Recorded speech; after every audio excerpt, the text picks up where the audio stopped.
He just cut him off right there. Hey, how you doing? Well, you asked me the question. We're already late. God damn. hey, I'm trying to be respectful here. He's our guest. How you doing, Jason? Well, let me tell you, cut. Yeah. Sorry. My younger days, we probably wouldn't have had a stream. I would put my fist through the computer, and this would have been the day. I was like, damn, that's cold. Anyway, by the way, hey, how you doing? Welcome to Click Fusion. You all the time. The hell, we have a guest on today. By the way, I didn't know he was coming on today. Why didn't nobody tell me? I thought I told you guys in the message. You didn't tell me shit. You didn't tell me anything. Dude, this is one of my favorite YouTube channels. He just shows up. I don't even know who's like, dude, I've been watching your shit for 2 years. Oh, wow, that's awesome. Since before I had a channel. You're just going to be like dropping stuff in on me. Just be like, oh, by the way, here's one of your favorite YouTube channels. Didn't say shit to me. No, last week. I said he will not be here because he has personal obligations. Didn't say who it was or anything. Hey, I might have a friend. You have to specify who. You're like, oh, I have somebody that's going to come on the show. And then, oh, they can't come on the show. He can't come because he goes to another school. And he's just like, you got to be specific. You got to give a name or something. I mean, what the hell? Anyway, hey, how's everybody in the chat doing? Well, welcome. Sorry, but didn't mean to cut Owen back in. Like when I have technical issues, I was hitting the go live button, and JB's like, "Hey, how about that?" Click. I was already clicking the button when he asked the question. This is a very, very professional podcasting stream. I just want everybody to know. Absolutely. We take podcasting very seriously here. You will find no bigger professionals on the internet than us right here. Anyway. Not a fat joke. Hey, I got you on fat jokes. Okay, fine. I'm 6'2" and 400 pounds, so. Well, I guess none of you've ever seen me in person, so I'm 6'13". Actually, it's amazing. Wow. Is your dad going to be joining us? I always enjoy it when he pops into one of your videos. No, it's funny. My dad was actually here visiting me, and I kicked him out. I'm like, look, I got this thing. You got to go. And so he was like, actually, I shooed him away like 30 minutes ago. I just love it when he comes in and judges you for your decisions on toys. He's coming back soon. I made a very untoward joke in my Starfire review. And when my dad saw that, he's like, "Whoa! I need to come back and talk to you, son." I like. You should do that. Well, after this stream, we're gonna have a long talk with him. Yeah. It's such a good thing. After JB breaks up the plastic man. I will bring him out. I will bring him on here if you want me to. I'll have him sit in this chair and take my place for the whole night. I know you will, and that's the problem. Is because you would do that, and that's kind of a problem. This is I'm sorry, JB, but this is JB's latest fetish. He's got a thing for stretchy action figures. I don't want to know what he does with this circular part of the figure here. It always seems to be missing every time he shows us his Plastic Man. And the last time he did show it, it was slightly greasy. So I don't know what his fetish for stretchy action figures is, but you know what? I think honestly, JB, you should really just invest into Stretch Armstrong at this point. I feel like those are probably made a little bit more durable. You know what I mean? If you're gonna break Plastic Man, Stretch Armstrongs are bulletproof. That's what I'm saying. Like Stretch Armstrongs are made to be just putting them through the ringer. I don't think McFarlane made that Plastic Man to go through the levels of abuse you put him through, is what I'm saying. So I just, I'm just throwing it out there. It might be time to upgrade, although they don't make Stretch Armstrong anymore. It's a vintage at this point. So he's probably expensive. If you come back with a Stretch Armstrong, I'm going to lose my mind. If he walked away to go get a Stretch Armstrong that looks incredibly abused, I'm going to lose it. Hello, gentlemen. More of a loose flat Armstrong. Oh God. Anyway, I promise we are more professional than this. I'm just kidding. We're not. Why are you lying to this man? I don't know. I just felt like it was appropriate. You want to at least keep him around at least for like, I don't know, 30, 45 minutes to an hour before he quits and goes, this is bullshit. I'm getting the hell out. I don't want to be associated with this at all. No, I am earlier today a link to the stream we did last Friday. So prepared for the shenanigans that goes on. Oh, good Lord. Okay. Yeah. Well, I don't remember what jokes I told 10 minutes ago, much less what I might have said on last week's stream. So the internet knows. The internet knows forever. I know. They really do. They really do. I've been unfortunately doing this too long. But anyway. So anyway, ladies and gentlemen, for those watching, we do kind of have a little top 5 that we're going to be doing today. None of us will compete with Jared because apparently he likes toys more than he likes food and gas and paying his electricity bill. That's why he's a Transformers collector.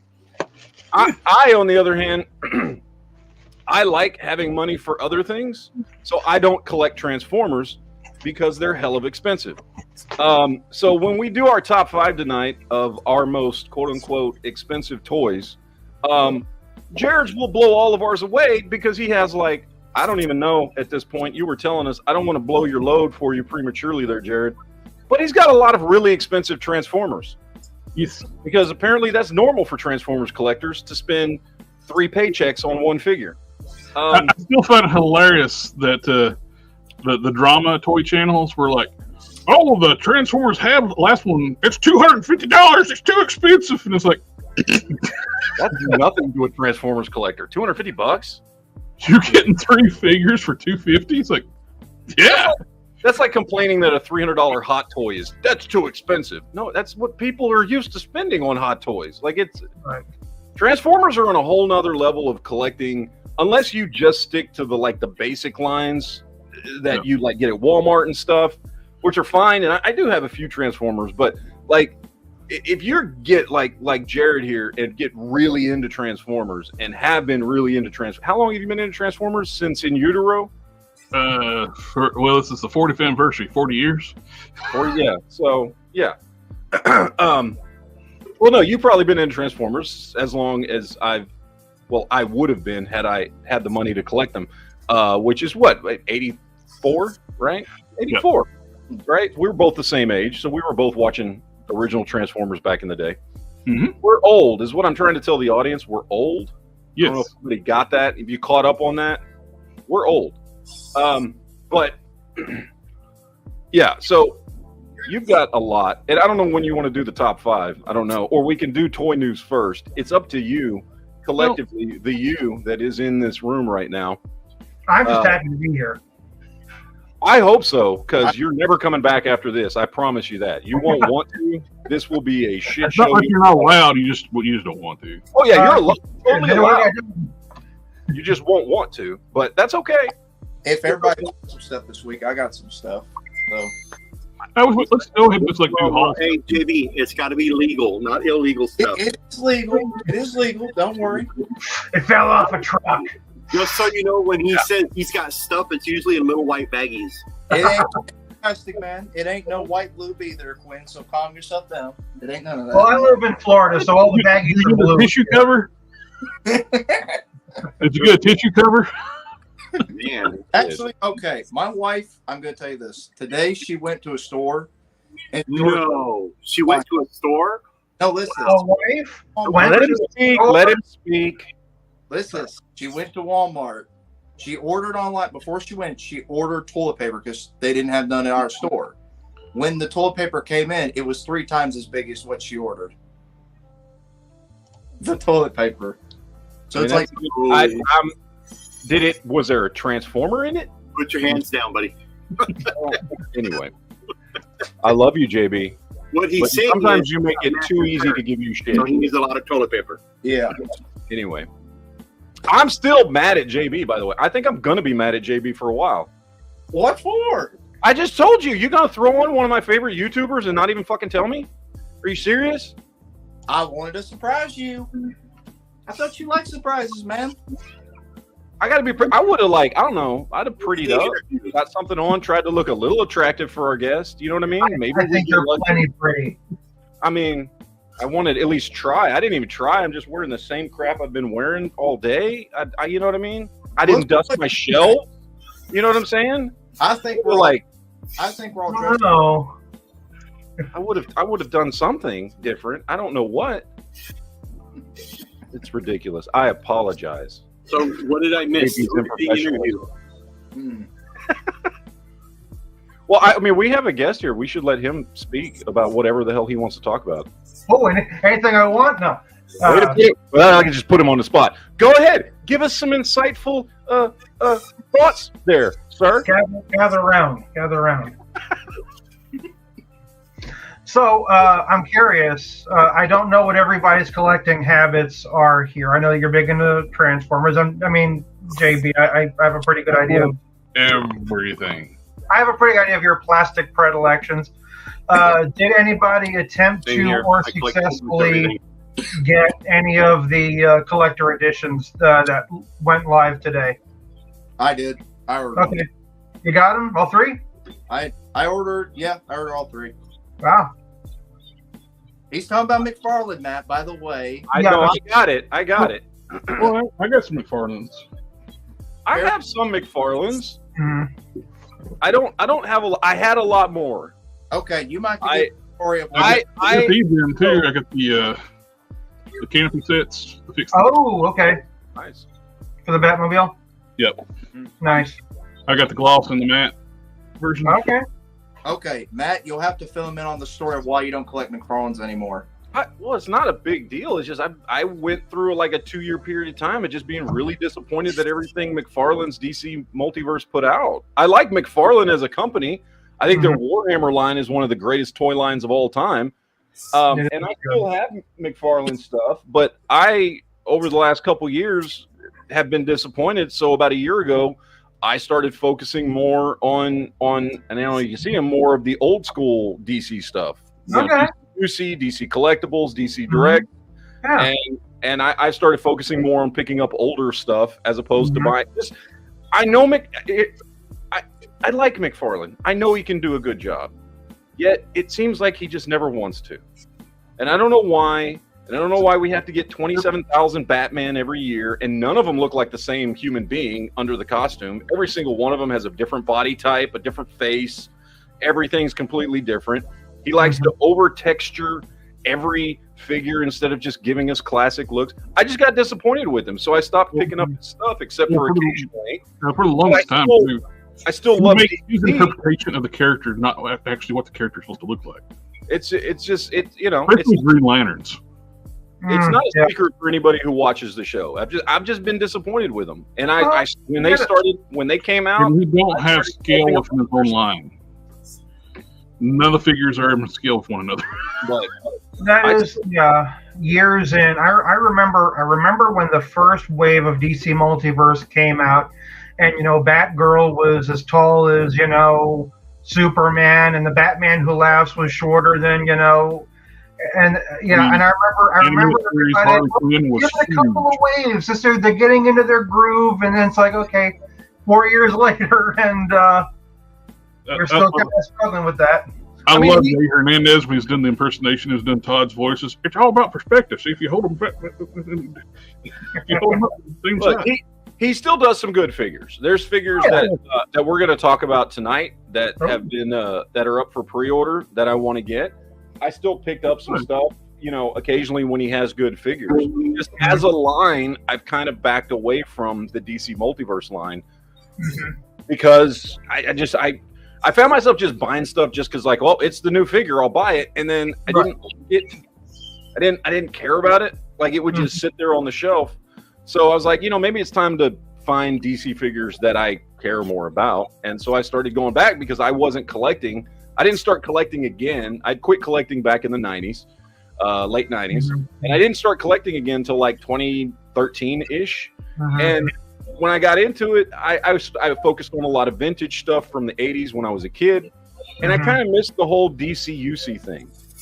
And I missed a lot of that stuff. And so it wasn't till McFarlane came out that I got back into DC stuff. And then I got disappointed with that. So I'm like, well, let me go back and buy all the stuff that I didn't ever get. Right. You know? And that's how I ended up with the cluster of a collection that I have now. But of course, that's everybody. But I mean, you know, I know the potential is there. I can see when he does good figures that they're awesome. You know, you can see it. It's just I feel like he doesn't. I don't know.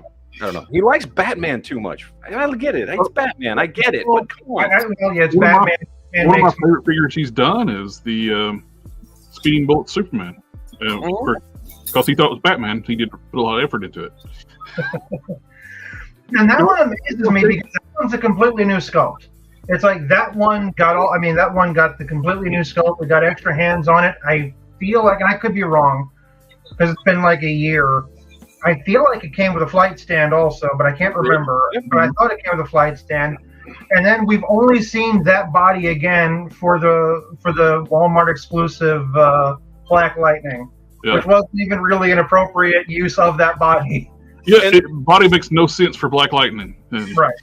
Well, and that was another problem. Is my favorite DC superhero is Superman. I grew up on Superman comics, and he seems to have an aversion, for the most part, for giving us a good Superman figure. He wants to reuse that stupid Bizarro body 1,000 times for every version of Superman, and that's not what Superman should look like. He shouldn't have this ridiculous hulking upper body on these skinny legs with long ape-like arms. The body was perfect Bizarro. I loved it as Bizarro.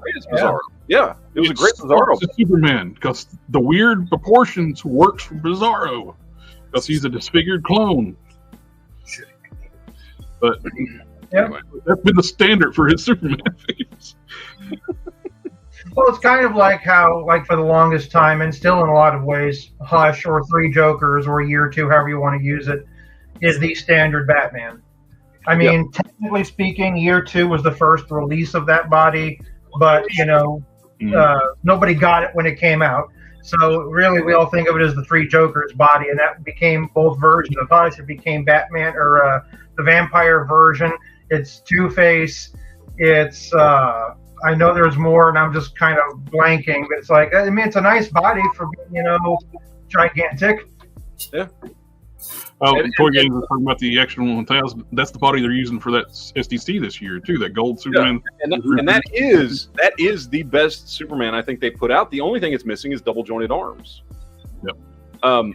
If they would just put double jointed arms on that figure, it's a great Superman. Fuck, I've got one. The chest symbol is really nice. It's the big wide symbol. Yeah, it's solid. The one that I did for a custom, that's the body that I used, because I think it get this today in the mail. Oh, you got the black version. Yeah. Right. I had those here already. They already sold out. Yeah. Well, try to get this originally, and it sold out on Amazon. Then they got, I guess, a reorder of it. It's just originally sold out fast on Amazon. Now I do like, and I've said this before, and of course this one's my custom, but I do like the Page Puncher's body on Superman. The only thing I don't like about it is because it's slightly shorter than every other Superman that he's made. Which I had that Superman. I got rid of it recently because he's going to be making the Christopher Reeve one. So yeah. I'm gonna. This is the one I did the custom on with the. Oh, it's good. It's a nice body. So it was good. I hated the head sculpt on it, but you know I swapped the head out and I put the cloth cape and did all the stuff to it. But I think it's a good buff for Superman. It's just compared to all his other stuff, it's slightly too short. He's like shorter than every Bruce Wayne Batman figure there is, and in my mind, Clark should be just a little bit taller than Bruce Wayne. Maybe not a lot, but he should be a little taller than Bruce Wayne. Well, interesting. It doesn't really fit in well with a lot of other stuff. But I'm not trying to turn this into a let's bitch about McFarlane DC Multiverse. Well, interesting. I ordered these off Amazon because I'm like, I want to set it. I want it to build. Where'd JB go? Was he okay? I don't know. He popped out. I don't know what happened. I keep expecting him to pop back in. He has not yet. Much as we tease him about the Plastic Man, that is an awesome figure, that little Build-A-Figure. So I've been getting the Wave, and check out what I just took him out of the box. I've had them for like a few days now. I just opened the side and see what they were at. Oh, yeah, the Platinum. I got the Platinum variants. Awesome. Oh, nice. Of John Stewart and Aquaman. Nice. Like what's hilarious, I found like a Toy Whiz, I think it was. I found the Superman.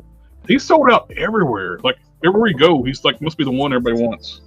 Well, it's because everybody wants the red variant, so they buy out as many as they can, hoping that they'll also get the Platinum version.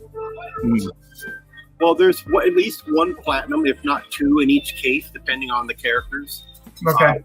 The case ratio I had here, I had not Superman, I'm sorry. I had the Green Lantern and Aquaman Platinums. Yeah, that's what I ended up getting in the mail. I got both the Platinum editions of them.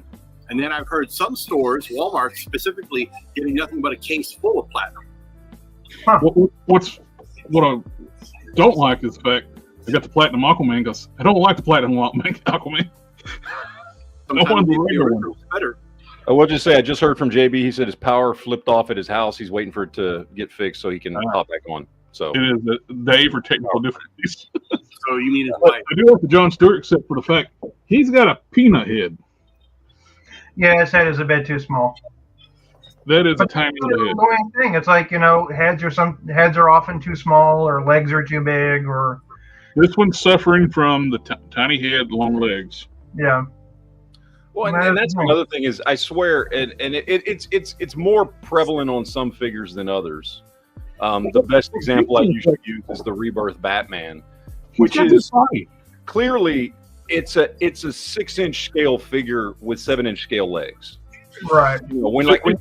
I did a video where I compared that to a Bucky Cap figure, and they have the same size chest, torso, arms, head, everything. But to make it 7-inch, he put really, really long, big legs on that figure.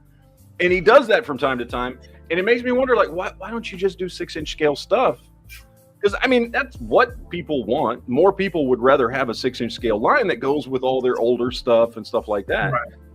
But he doesn't want to do it. 6 inch is just the industry standard, so. Yeah. But he has said himself, I don't want to do what everybody else does. And that's fine. But, at some point in time, you got to give the people what they want. Well, look, to his credit, his line's not hurting. He's doing well. A lot of people like stuff. I get it. A lot of awards. So he really doesn't have an incentive to try and adjust the scale on his figures. Why would he? If he could just fix proportions on the figures, and like this is a great base body. Why didn't you use this body? He has this body. He uses for other figures. Make all your Green Lanterns on this one body. Right. John Stewart's body's textured. That one's not, so they don't match. But then also Kyle Rayner is textured. Yes. And that's the thing. I don't want texture suits on the Green Lanterns. I don't want tech suits. Mm-hmm. Nope, I got it.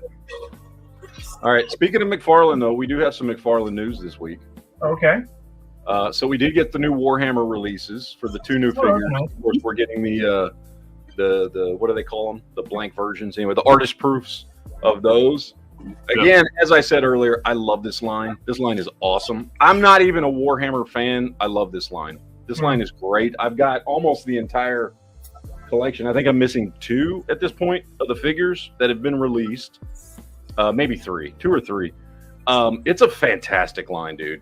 They're really, really good, really solid figures. The articulation's great on him. This dude looks awesome.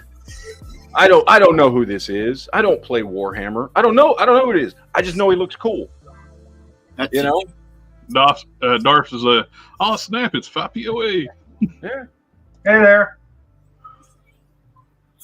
So great looking figure there. We got that one that was released. Of course, we get the artist proof with a slight. He always does the different heads on the artist proof, which I hate because sometimes he puts the cooler head on the artist proof than the one that comes on the painted version. It's like, We're getting this dude, and this guy looks like a redo of, which I think he's got some different armor. They released this a figure like this. Looks like the same helmet of one that was released last year in all black and gray, which I guess is part of the. I mean, that's part of the appeal of Warhammer, right? Like a lot of the sculpts and things from Warhammer are just reuse in different colors and things like that. But this dude does look different from the one that I've got up here. He's got different armor and stuff like that, but you can tell it is the same figure. Great figure. In fact, I think last year, maybe, I don't know. He was one of my top 10 figures, the other version of this one. So good looking damn figure. What are you snickering about there, Jared? Oh, it's a Sip for Life. It's like he found somebody's stash and they got. Oh, at Target? I've done that before. I've found like a hidden pile of figures and been like, oh, thank you. Yep, I've been there. Yep. Well, especially, and well, I don't know about you guys, Target, but at mine, it's always over by the NECA section. Mm-hmm. On that I've like several times, the bottom shelf where they put lots of the sometimes they'll put like plushies and stuff there on the bottom shelf under the NECA section. Go to the back of that. I always find somebody shoved back there. So what's funny about that is I'm actually the ambassador for my Target's NECA section. Do you know the ambassador? And I can't tell you how many times I've gone there to tidy up the NECA section to take my weekly picture, and then I find the stuff hidden behind the NECA box. Like, oh well, thank you. Just put it there right for me. Yeah. And it'll be stuff from over on the toy aisle. It'll be Marvel Legends. It'll be McFarlane stuff. It'll be all kinds. They go to that section and shove it behind there. I don't know why, but it's hilarious. I don't know who's in charge of the Target section where I'm at. I live at when with the Witcher figures. Mm-hmm. I don't know who was in charge of ordering those figures. All they had was that bard guy that sings "Throw a coin to your Witcher." Okay. Shelves and shelves of that dude. So nobody's going to buy that. Yeah. All right, so let's see what else we've got here. I'm trying to wait till JB gets back so we can do our top 5. So yeah. So we got these coming in. We talked about these last week, but now we're getting actual official pictures of these guys. Like I said, order today, I believe, didn't they? Yeah. This dude's so goofy looking. I love it. Yeah. This dude's just. I have a vague memory of Clock King. Like I may have read one book he was actually in. I want to say on this one though, that head is too damn small. Yeah. No, I like the other version better with the larger clock, which is actually a different character. It's not Clock King version here. I like the other one's suit, but I like that head. Well, this is actually a completely different character. This is actually not Clock King. Well, he's got it listed as Clock King. I don't know. Yeah, and he also probably don't know anything about the characters he makes. Yeah. Right. You know, the Platinum Edition. The bio on the back of Speeding Bullets was the merged Superman Batman together. Yeah. Did any of you back in the day, because I know it's a few years old now, watch Don't Hug Me, I'm Scared? So, if you didn't watch it, whatever, that's fine. It was like six shorts, and it was basically in the style of a children's television show with like puppets, but it was very sinister, and there was like this whole thing going on behind the scenes, and each episode had a different like character and a song, and one of them was an evil clock, and it just reminds me of that so much. So if anyone's watching that, then yeah, I'm thinking of the clock from Don't Hug Me, I'm Scared. Yeah. Well, I think DC's good at goofy characters. I think DC's better at goofy characters than Marvel is. And so when stuff like this comes out, even though I mean, like I said, vague memory of this character, it looks so cool. Like, this is one I want to pick up. And we got cloth goods on this guy. Again, we talked about these last week, so it's not that big a deal. Obviously, I'm a huge Joker fan. This is one I want. Great reuse body. This makes sense using the criminal's body. It's a reuse of the criminal Joker. Swapped out some parts there, makes for a great one. I like this one better than the other one. They've got the platinum version, which is, God, there's so many pictures on here. The purple suited one. I prefer the black suited one. I think the black suited one looks better, but you know. I'm going to be honest, I'm a bit annoyed by this. Well, not the platinum, just this Red Hood in general, because I feel like on the one hand, I get that the wired cave does add a lot of value, but when you think about some of the older, like original run of the collector editions, like Firestorm or Wonder Woman, you know, and everything that they come with, it's like, this is just a new head on a reused body with a cape and a sickle. It's like, I feel like there could be something else, even if it's just the alternate, you know, Joker head when he takes off the thing. Yeah. If they resculpted the bow tie to make the bow tie correct, just anything to kind of add something to it. But I guess with the solicitation picks, we are seeing a little bit more. Like, I don't know what that thing over the sickle is. But, the crossbow? Oh, it's supposed to be a crossbow. Okay. Crossbow. Right. Well, that's the whole silly thing with WB's rules about no guns. It's like, well, it's all right to have swords, sickles, and crossbows, but you can't have a gun. Yeah. And You to get back to the You can have a Joker completely covered in blood because he just murdered someone, but As long as he didn't shoot him. yeah, as long as he didn't shoot him, that's fine. I don't know. I think this is a fairly solid wave. I like the figures in this one. What were you going to say, Quinn? The thing of it is with reusing those bodies, that's how toy companies get more figures. Oh, yeah. It's a great reuse for that The body. more money for tooling for other things. So, I mean, yeah, we're going to get a reuse on the body. It's 99% reuse. That's great. But a little bit of tooling for a head, throw in some extra accessories, we got a different character. And yes, we're probably going to see this body again and again and again. Oh, yeah. He's not done I with used the it for making Lord Pumpkins. And so It's a solid buck. I mean, it can be used for a lot of stuff. I don't have a problem with this one. This is one of the ones that McFarlane did that doesn't bother me. I've got the original Criminal Joker figure. It's a great figure, and I think it's a good solid body for this reuse. I think it works. So I'm okay with it. I'm okay. It's not perfect, but I'm okay with this one. We also got some new picks of these. Again, we talked about a lot of this stuff last week because there was all those leaks that came out last week. But we talked about this one specifically. I love the Adam West. Looks great. I thought he did a great job on that. I was about to call him Tim Drake. The Dick Grayson version of Batman looks good. I think look really good. We haven't seen the full body shot, see how long the legs are, but looks good. From what I'm seeing here, it looks good. From what I'm seeing here, it looks like what Batman I've never seen him do. Minus the head size is actually correct. Yeah. Well, from what I'm seeing, I think it's just a reuse of the Nightfall Batman, but with the smooth chest piece that they used for the Bane 2-pack, and then a new belt, and then new cuffs or the gloves, and a new head. Otherwise, I'm pretty sure that's just the Nightfall body. New torso. Well, then, of course, we have this one, which is the one he mistook speeding bullets for the first time. He finally got around to making it. Yeah.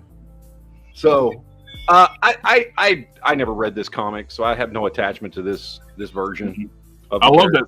I love that Elseworld speeding bullets, and I was so glad they actually did a good figure of it. Yeah. That one was good. I did read that one. I never read this one. I know who the character is, but I never read it. It's not really. I mean, it looks good. Solid looking figure from what I can tell. Not anything I'm interested in, but it looks good. I'm down with it. Look, it'll sell. It'll sell. It's Batman. It'll sell. It's Batman and Superman. Batman and Superman. We also got new shots from the SDCC stuff. We were talking about this one last week. This is the regular version, which we talked about. Looks better than that white platinum version. I like him better in the black costume. And then we've got better shots of the old man Bruce Wayne from Batman Beyond. This is going to be the DC Direct one, which I know because we were talking about it 2 weeks ago when the thing first came out. Like, it looks like it's in a regular McFarlane DC Multiverse pack. When DC Direct originally released this, I believe it was a 3-pack. It's Bruce, the Batman and Batman Beyond, which is actually hanging up right there. Yeah, it's a good looking figure. I'm digging the DC Direct stuff. Again, that's a line that I didn't pick up the first time around, so I've been picking them up now that McFarlane's doing the re-releases. So this is definitely one. Am I dreaming, or did I see on Facebook somewhere where somebody leaked a picture of a DC Direct Batman Beyond? Yes. Terry McGinnis? Okay, Mhm. so I wasn't imagining that. So yeah, so we're getting that one too. I know I saw a leaked picture somewhere, but this one looks good. Of course, we just saw this one. Superpowers line, not my thing. We're getting platinum editions in the black and gray scale. It's fine. If you collect this stuff, cool. Scalpers are already listing this on eBay for crazy money, and they don't even have it in their hand yet. That's a perfect example of reusing the same bodies, just recolor them. They sell great. That's again more money for tooling for other stuff down the line, including all the little accessories he's going to put on the same body molds, recolor them, and make a new character. Mm-hmm. And to me, this is the perfect kind of exclusive because, I'm not going to get to go to SDCC. And I know that anything that you're going to get online is going to be challenging. So for me, if this is something that I don't have to have for my collection, great. If I don't get it, fine. What kills me is when they make the SDC exclusive something that's like key character or something other. And it's like, why? It's like Death's Head. Everybody wants Death's Head. They've been wanting Death's Head since Marvel Legends existed. And they make him an SDCC exclusive. I have the 3 3/4-inch Marvel Universe Death's Head, but then I saw it got revealed, and I'm like, oh, it's a exclusive. I'm like, well, good luck with that. Yeah. Right. Guild is doing the same thing. It's not as one as Death's Head, but too bad for the cartoon line. It's going to be exclusive to SDC. Mm-hmm. Now, I will say, to Mattel's credit, whenever they do these exclusives, they usually do find a way of getting the character back out there. Like Scareglow was originally exclusive, and then they did a single-carded version of him. So I'm expecting if the trend holds out that even if they don't have that fancy box set, I'm still figuring there's going to be some way that Mattel's going to get that out. What they'll probably end up doing is because the set comes with both the characters before they get merged and the torso to make them one character. Right. They'll probably just release the standard Too Bad and not be able to get their pre-merger forms. And I won't find out anything through my distributor until probably after San Diego Comic-Con. But sometimes, not all the time, I do have access to SDCC exclusives through my distributor, depending on the company. But if there are, then I'm going to definitely order some of those. Yeah. Let me get this comment here. I feel I have to intervene. Arg says, option, getting a loose collector Vampirella. Do I get the classic red suit or the black one? Classic red, dude. Red. I have the red one. It's nice. All day long. Yeah. Yes. It's Argyle. I don't know. He broke it up there. I know. He explained. I'm an internet superstar. I don't have to worry about learning how to say people's names. Pronouncing people's names got me in trouble one time. Yeah, pronouncing people's names got us in trouble one time. Although that wasn't our fault. That was YouTube's algorithm. Didn't know what that name was. Anyway, I would say red all day long. Go with classic Vampirella. Yeah. Classics never go out. I mean, the black looks cool. Look, if you already have the red one, then yeah, the black one is a cool addition to that. But yeah, I would say red. I'd be almost curious to see if was it Boss Fight doing the Red Sonja? Their Red Sonja? Yeah. Are they going to end up doing Vampirella as well? It's like the thing. There you go. Take a look at that. I mean, Vampirilla's own. I mean, I think Loose Collector is the only one that has rights to Vampirella. So I don't think like Red Sonja was.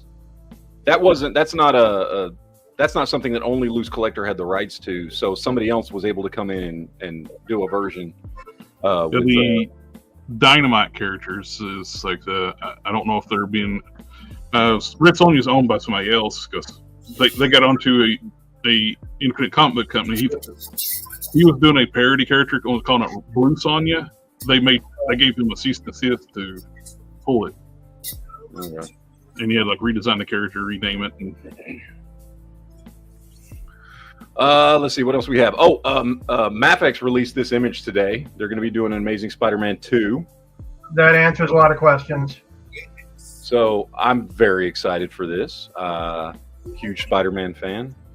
I like, dude. That's my favorite Spider-Man. I think Andrew Garfield was the best Spider-Man. I don't think he had the best movies. No. Nicholas Hammond, best Spider-Man. Who? Wow. I didn't hear what you said. Is Nicholas Hammond. Oh yeah, the original '70s Spider-Man. No, he was not the best Spider-Man. He was good, dude. I watched that stuff in the '80s, just like you did. He wasn't. Well, I didn't watch the original '70s because I wasn't born until '77. But I watched the reruns in the '80s. I loved that show. Oh, it was good for its time.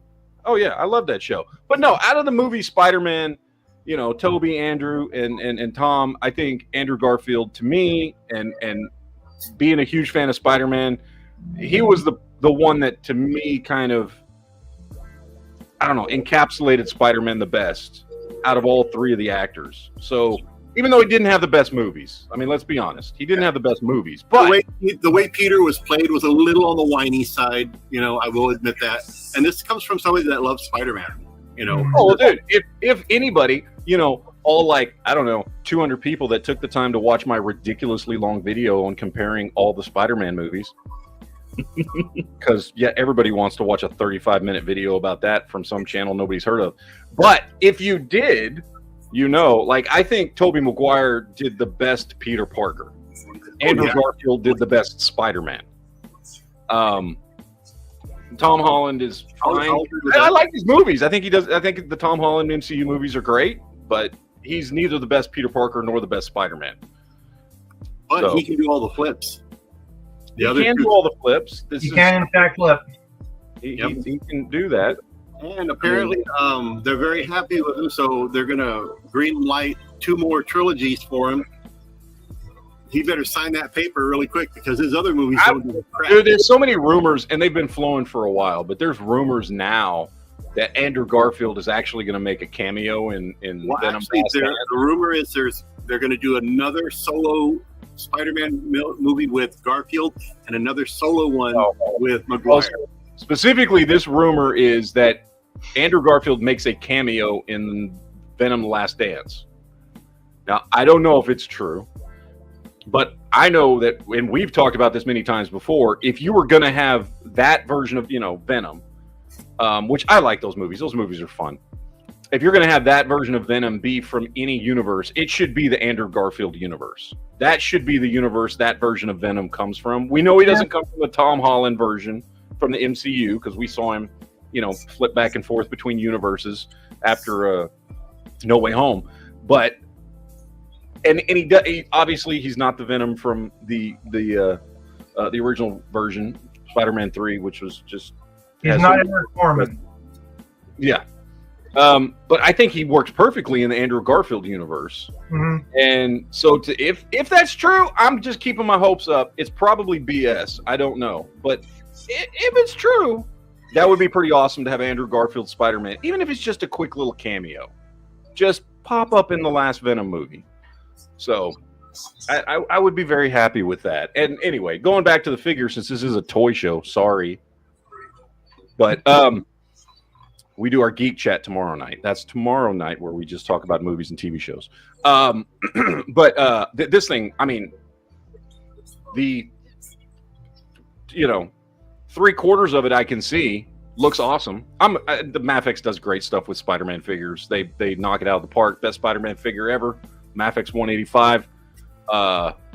This looks awesome. This is definitely a must buy for me whenever this thing gets released. Of course, it's Mafex. That means it's going to go on pre-order like next month, and then it'll be released like October of 2025 because that's what they do. I don't know why they do that, but they do.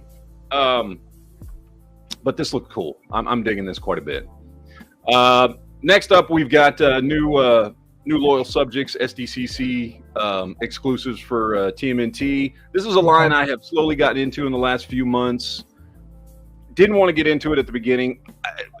As big of a Ninja Turtle fan as I was as a kid, it's just not a line that I've really collected a lot as an adult. Mm-hmm. But Yeah. I've kind of come down. I've got NECA figures. I've got Playmates figures. I've got some vintage figures. The Loyal Subjects line for me, as I've picked up now, I've only got like 10 figures out of that line. I got to say they really impressed me, though. And I've heard stories that when they first came out, they were kind of crappy and they had problems. The stuff that I've bought has just been here in the last 6 months. And I got to say, it's kind of like a perfect combination of, yeah, they're not as good as NECA figures as far as articulation and sculpt and things like that. So I got the first one. But they're better than Playmates. And they're not as cheap as Playmates, but they're a whole lot cheaper than NECA. They kind of fit in the middle somewhere for somebody who's like not dedicated. And they're in the oddball size too. They're like a 5-inch line. Well, it's weird because they work perfectly with 6-inch scale figures if you're collecting the mutant figures, because they work great. The human figures are too small. The human characters are too small. Yeah. The other characters in their line, I've got Toka and Razor. They work great with 6-inch scale stuff. I bought the first Turtles 4, work great which was with the 6-inch cartoon-based turtles, and I have to say the quality on them, they're like not as bad as knockoff the old SH Figure Arts figures, but a little step above, but not. The quality's just not real great in those first 4. Yeah. They're okay. And I don't know. Like I said, I didn't get into the line until recently. I just think for somebody like me who's not dead set on collecting everything TMNT, but I'd like to have some Ninja Turtle representation in my collection, I think it's a good line because average figure's $20. They've got good articulation. Like you said, the turtles were. I always picture the turtles being like 5 foot tall, so 5-inch scale figures work perfectly put into a Marvel Legends line. I just got this wave in here at the store. I have a complete set of them, connecting covers, by the way. These figures, again, to go back to what you were saying in the beginning, when they first got on the market, they had issues. These figures now, so much better. Their quality control and the way they make these figures stand out. I have a few of them myself, the more recent ones. I love them. They're great. Great scale, too. Yeah. And again, my only experience is with the newer stuff, but I've been very happy. Like, it's something, again, I'm not all in on them, on any Ninja Turtle line at the moment. But, like, I'm finding myself, like, I'm going and picking them up here and there, and I like having them. And, again, for somebody like me who, I love the NECA figures. They're awesome. I don't want to spend that much money. They're not ridiculously expensive, but at $35 a pop, $36 a pop, right? They're more expensive than, like, Marvel Legends or DC Multiverse or anything. But at the same time, Playmates just don't do it for me anymore, right? So it's a good in-between. It's a good in-between between those two lines that, at least for me, works really well. I like them. I'm happy with the line. So, real quick, loyal subjects, send me some free stuff. No, I'm just real quick because I'm getting ready. I got to go. But my toy news, I just got solicited today. Thank God they're finally doing it. 7-inch Beetlejuice figures. We're getting him in his black and white and his wedding outfit. Those I want that. Coming from NECA, they're NECA, so they're really well detailed. Last Ronin turtle figure. It's just the Ronin. It's basically Michelangelo with no gear on, just a blank turtle body.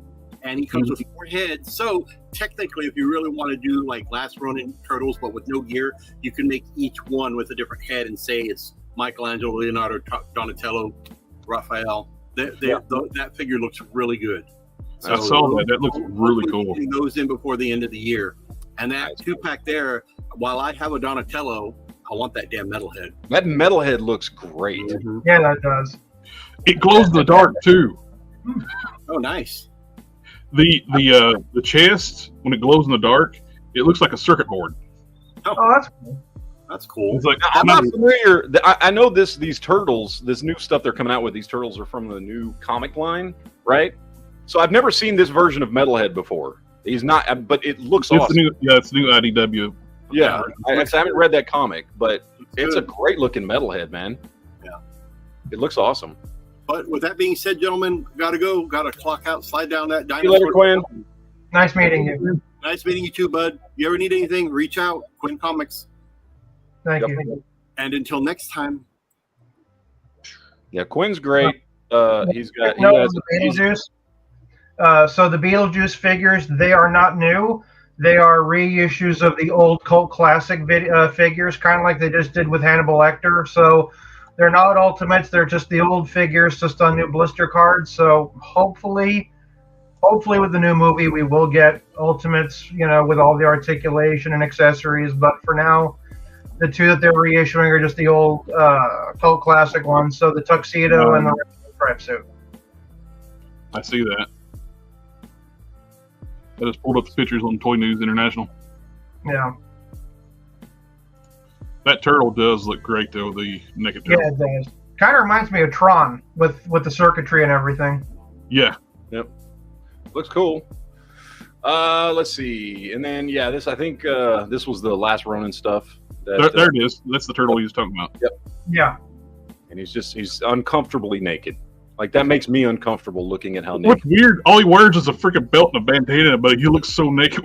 He does. He looks like really naked. He looks like it, in like, remember the classic 80s kung fu movies where they would always catch the good guy coming out of the shower and he had to kick everybody's ass with nothing but a towel on. Like that's what I'm seeing here. This is the new Joe Don Baker Ninja Turtle. Yes. Well, I mean, there's no denying NECA's just. I mean, their sculpts. When you buy these for $37.99 compared to $55 Super 7. Right. Yeah, or I mean, whether it's Super 7 or Mythic Legions or going up to SH Figure Arts and Mafex, I mean, like the stuff that NECA's doing for the price point they're doing it at is amazing. And the fact that they've stuck that price point for years now.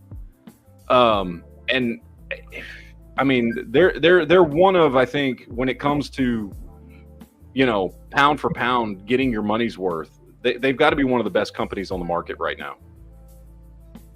The paint level is unmatched to price point. Mm-hmm. Yeah, they're doing fantastic stuff. But they vary from what $37.99 to like $42.99, something like that. They're the various prices they have. Yeah, and again, you compare them to like the next kind of similar, as far as the characters and IP that we're getting and all that kind of stuff. The next most similar company is Super 7, and they're blowing Super 7 away with their stuff. I mean, granted, Super 7's got some. I think Super 7's got some good IP. I mean, they've got some good retro IP. God, if NECA could get a hold of like Thundercats and Silverhawks and stuff like that, that would be awesome. I mean, I know how good they can do comic book figures with those Flash Gordon figures. Those things are awesome. The comic book based ones. Mm-hmm. They were reusing the DC Bucks they designed before Todd got the license. They couldn't release them. They got to be released as SDC exclusives, and that was it. And I'd love to have that Superman. That is like one of the best looking Superman figures ever made. And I want all three of them. I want the Superman, the Batman, and the. Oh, right. Batman versus Predator was one of my favorite trades when I was young. Yeah. And that suit he wears when he is beating the Predator with a baseball bat, I love that. And I can't get it because it was an SD exclusive and it sold out like instantly when it went on their website. And I'm not paying the secondary market prices for it. Yeah. I just sent JB another message. I don't know where he's at. He's trying to get power backs last time I saw him. He uses his phone. Why does he need power? Mm-hmm. Maybe he didn't charge it. Well, you know what? Maybe because of the Wi-Fi. Maybe he has enough data. He's messaging me on Facebook, so. I have to give him some shit. So we got the new 3.0, like fully, that's nice. That is gorgeous. Oh, looks beautiful. I looked in the article. There's no price point on this thing that I can see yet. God knows how much. We looked at a different Voltron last week. It was like a stylized one. Yeah, and it was gorgeous. But do we have an idea how big it's going to be? I don't know. I never thought I would like it in non-traditional colors with the black, but how big is it?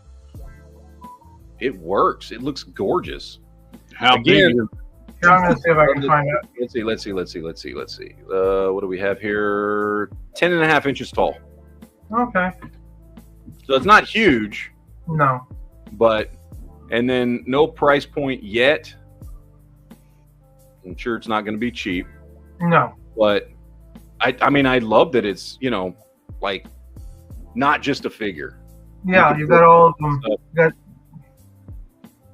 That is nice. Yeah. Looks really good.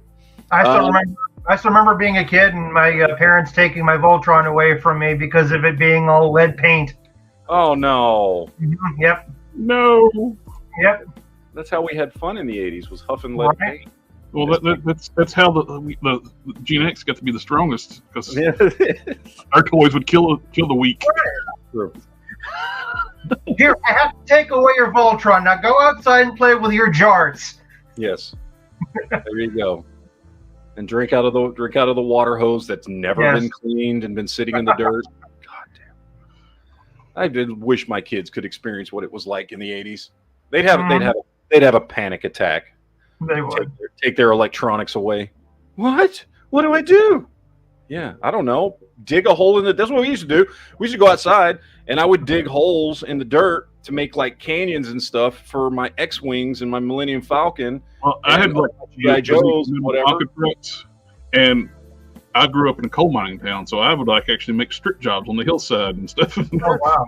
I loved going out. I loved going out when it would rain, and I got in so much trouble for this one time. Me and my next door neighbor, we went out when it was raining, and the ground was real soft. And so what we did is we dug out all the ground underneath the sidewalk, and there was this cavern that went from one side of the sidewalk underneath all the way up to the other. This big hole that was like big enough for me at like 10 years old to crawl through if I'd wanted to. And then we let it fill up with water, and then we were crashing X-wings and stuff into it. We got in so much trouble from all the neighbors for digging up all the dirt underneath the sidewalk, because it left a sidewalk bridge over this gaping hole in the yard. But it was fun. We had fun. That's what we did. We didn't even have internet back then, so that was a thing. Internet even like thought of back then. Yeah. I hate when Star Wars releases these stupid holiday versions of stuff, because all these Christmas ones that were coming out just look dumb. But I don't know what it is about these. I kind of like these. Am I? Does that mean am I wrong for liking this kind of vampire and Frankenstein looking 2-pack? I don't know how I feel about the Dracula, but the Frankenstein and the Bat I really like. Yeah, they look cool. This is something I know that's Cad Bane, but I don't know what the other one is. That's what's his face? The Inquisitor. Oh, the Grand Inquisitor. Okay. Yeah. It's just him done up as Dracula. I like him, man. I don't know what that says about me, but I like these stupid things. I don't know. They look kind of cool. Yeah, he doesn't look as good as the Cad Bane Frankenstein one does. That's definitely the better looking of the two. But they look cool, and they're now up on Amazon, as you can see here. It's already sold out on Amazon. Oh, it is out of stock. I swear to God, I looked earlier today. It wasn't out of stock. Now it's out of stock. Never mind. You can't get them. Sorry. Tough shit, people. Move on. This one I want to show. I showed you and JB this the other day. I was so impressed by this. I wanted to show everybody. This is a Judge Dredd Warhammer custom mashup that I found online the other day. That looks so good. So good. I couldn't do this. I'd have to pay Jared to do this one for me.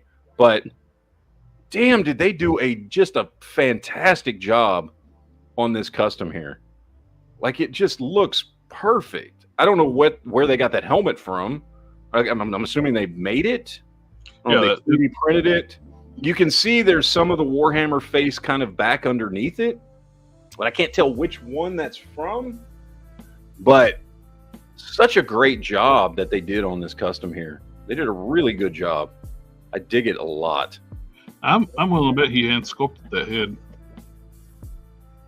I'm guessing he did, because I don't know of. I mean, if it was 3D modeled, it would. Yeah, you can kind of see.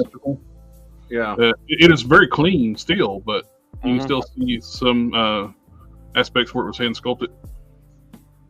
Great job. This was posted by somebody, Alex Baker, online. So I'm guessing. Let's see. Okay, yeah. So it was this person, Alex Baker. Because that judge badge looks 3D modeled. It looks perfect. Yeah. So whoever Alex Baker is, if you're out there, awesome job. I love it. You did a fantastic job. That's all the news stories that I had. JB's still not here. Do we need to go ahead and do our top 5? We can, and then I can just go. One thing we touched about on last week. We mentioned, but we didn't show. Mhm. And Let me remove mine there. we got pictures. Yes. Oh! Tatsu. I just think of that one thing every time I see it. That's all I think of when I see him. But yeah, he looks good. Yeah. If you're collecting the movie turtle stuff, this is kind of like you really needed this one. Yeah. Well, yeah. I mean, he's Shredder's right-hand man, so you have to have him. But for the longest time, that was one that, we didn't think was ever going to be able to happen because of the actor not wanting to, give the likeness rights. So I don't know what deal they brokered to get that, but wow. It gives me hope for some other things that always seem kind of impossible. Yeah. Well, wasn't there another one? It was, who was it? It was either the actress that played April O'Neil. Oh, she was all gun-ho for that. She wanted that. She's the one actually talked to, and the actor played Casey Yeah, Jones. that's what I'm saying. One of them had to talk the other one into doing it because the other one didn't want to do it. But yeah, Judith Hogue talked Elias Cotillas into Casey. Which is awesome because those figures are great. I've got a couple Yeah, of I them. got the two back up. Dude, they're perfect likenesses for the actors. So yeah, the 1990 Turtles is really the only thing turtle-wise that I'm really collecting at this point. That's the only thing I've picked anything up from, other than I did pick up that Halloween Miss Frankenstein, April O'Neil. I have a bunch of things. I have a bunch of those. The sculpt on that thing was just so good. Like they did such a great job on that. Yeah, I did get this week. The Retro Credit Beachhead.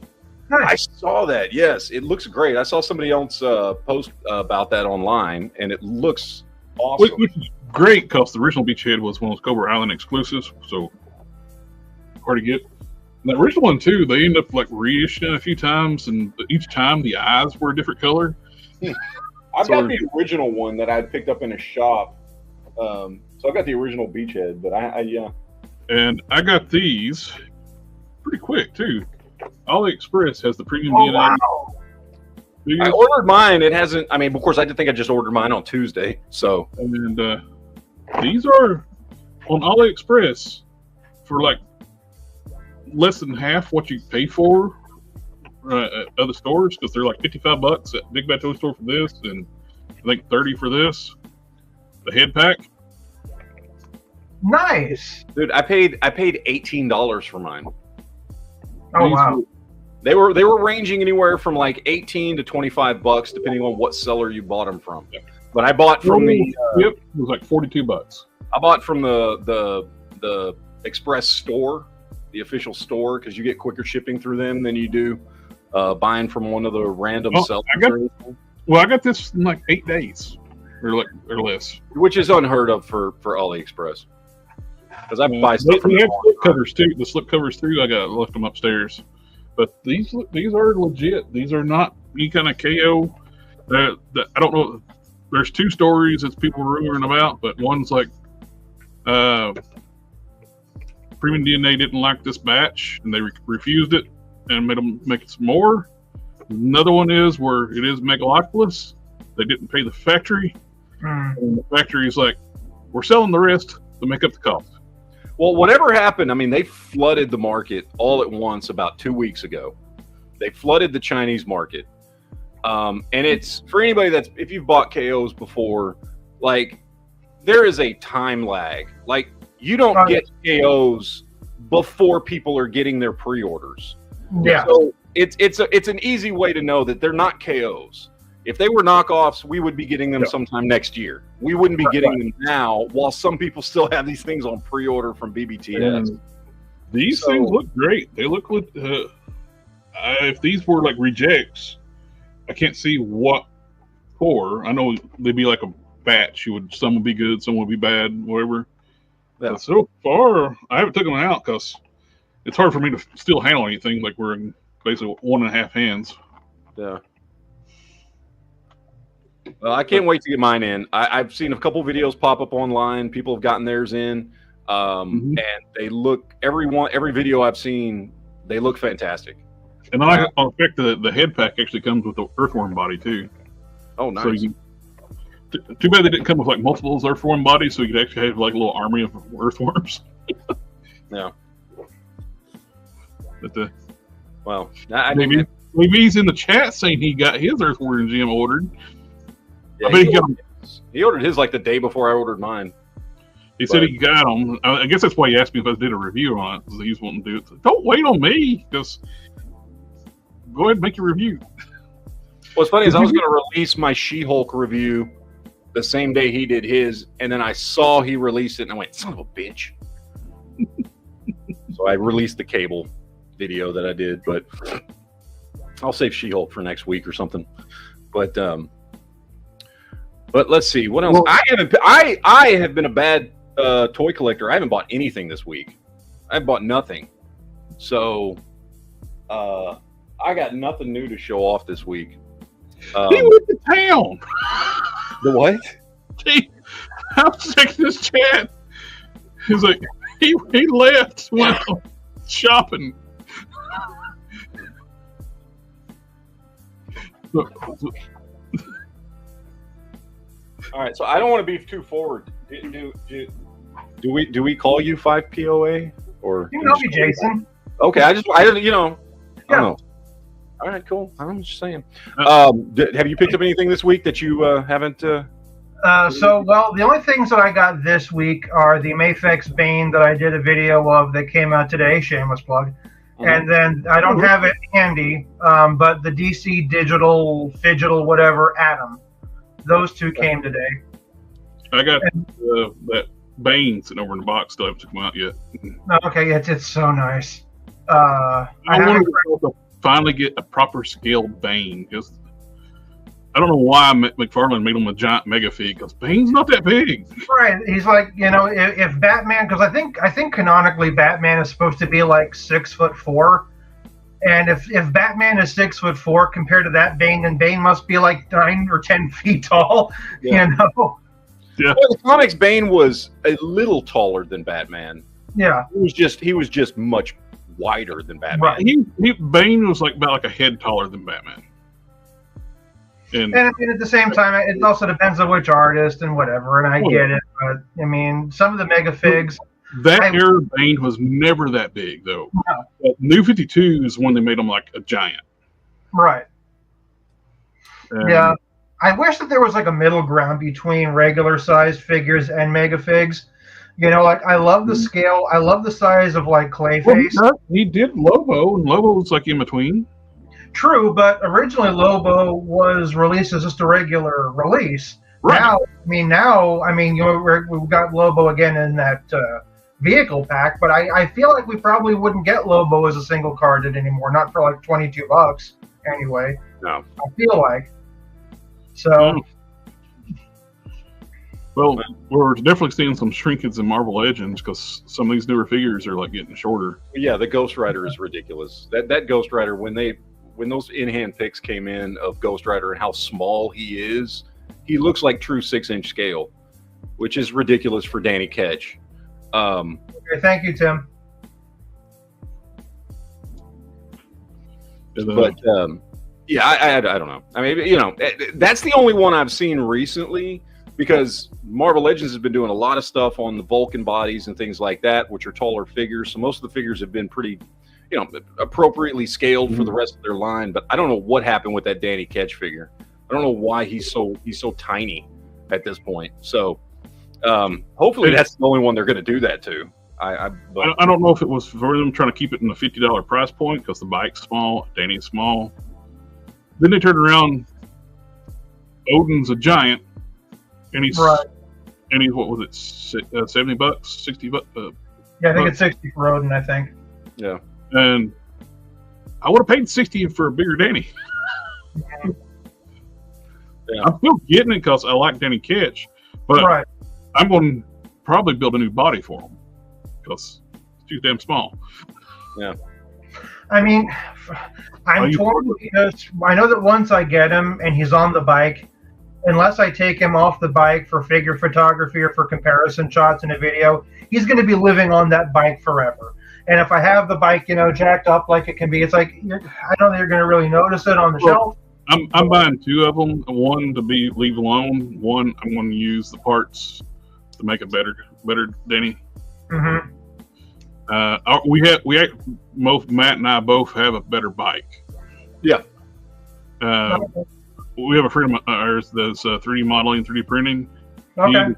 A much better, more comic accurate bike. Oh, nice. And it's proper scaled. It's like the same size as like the previous Rider series. Oh, now that's nice. Yeah. So now these came to us. They weren't painted. We had to paint them. Okay. But yeah, this is the one that our printed. And yeah, it's got headlights. Yeah, it's actually got headlights in it and translucent 3D printed wheels and everything. Comes with the base for it to stand up on. Did come with a kickstand too. But these are really, really nice. But they're one-offs, right? Like, the foot pegs are so much nicer on these two. Oh yeah, the foot pegs, and then I got mine painted up. But oh yeah, that's nice. Foot pegs are nice on this one. And then I did my own little custom Danny catch. Oh, sweet. For that one, but I still haven't done the video on this thing yet. But yeah, I mean, I still want the other one. I mean, but like, you're going to be like, well, why'd you make this since they got the new one coming out? Yeah, you'll get those comments.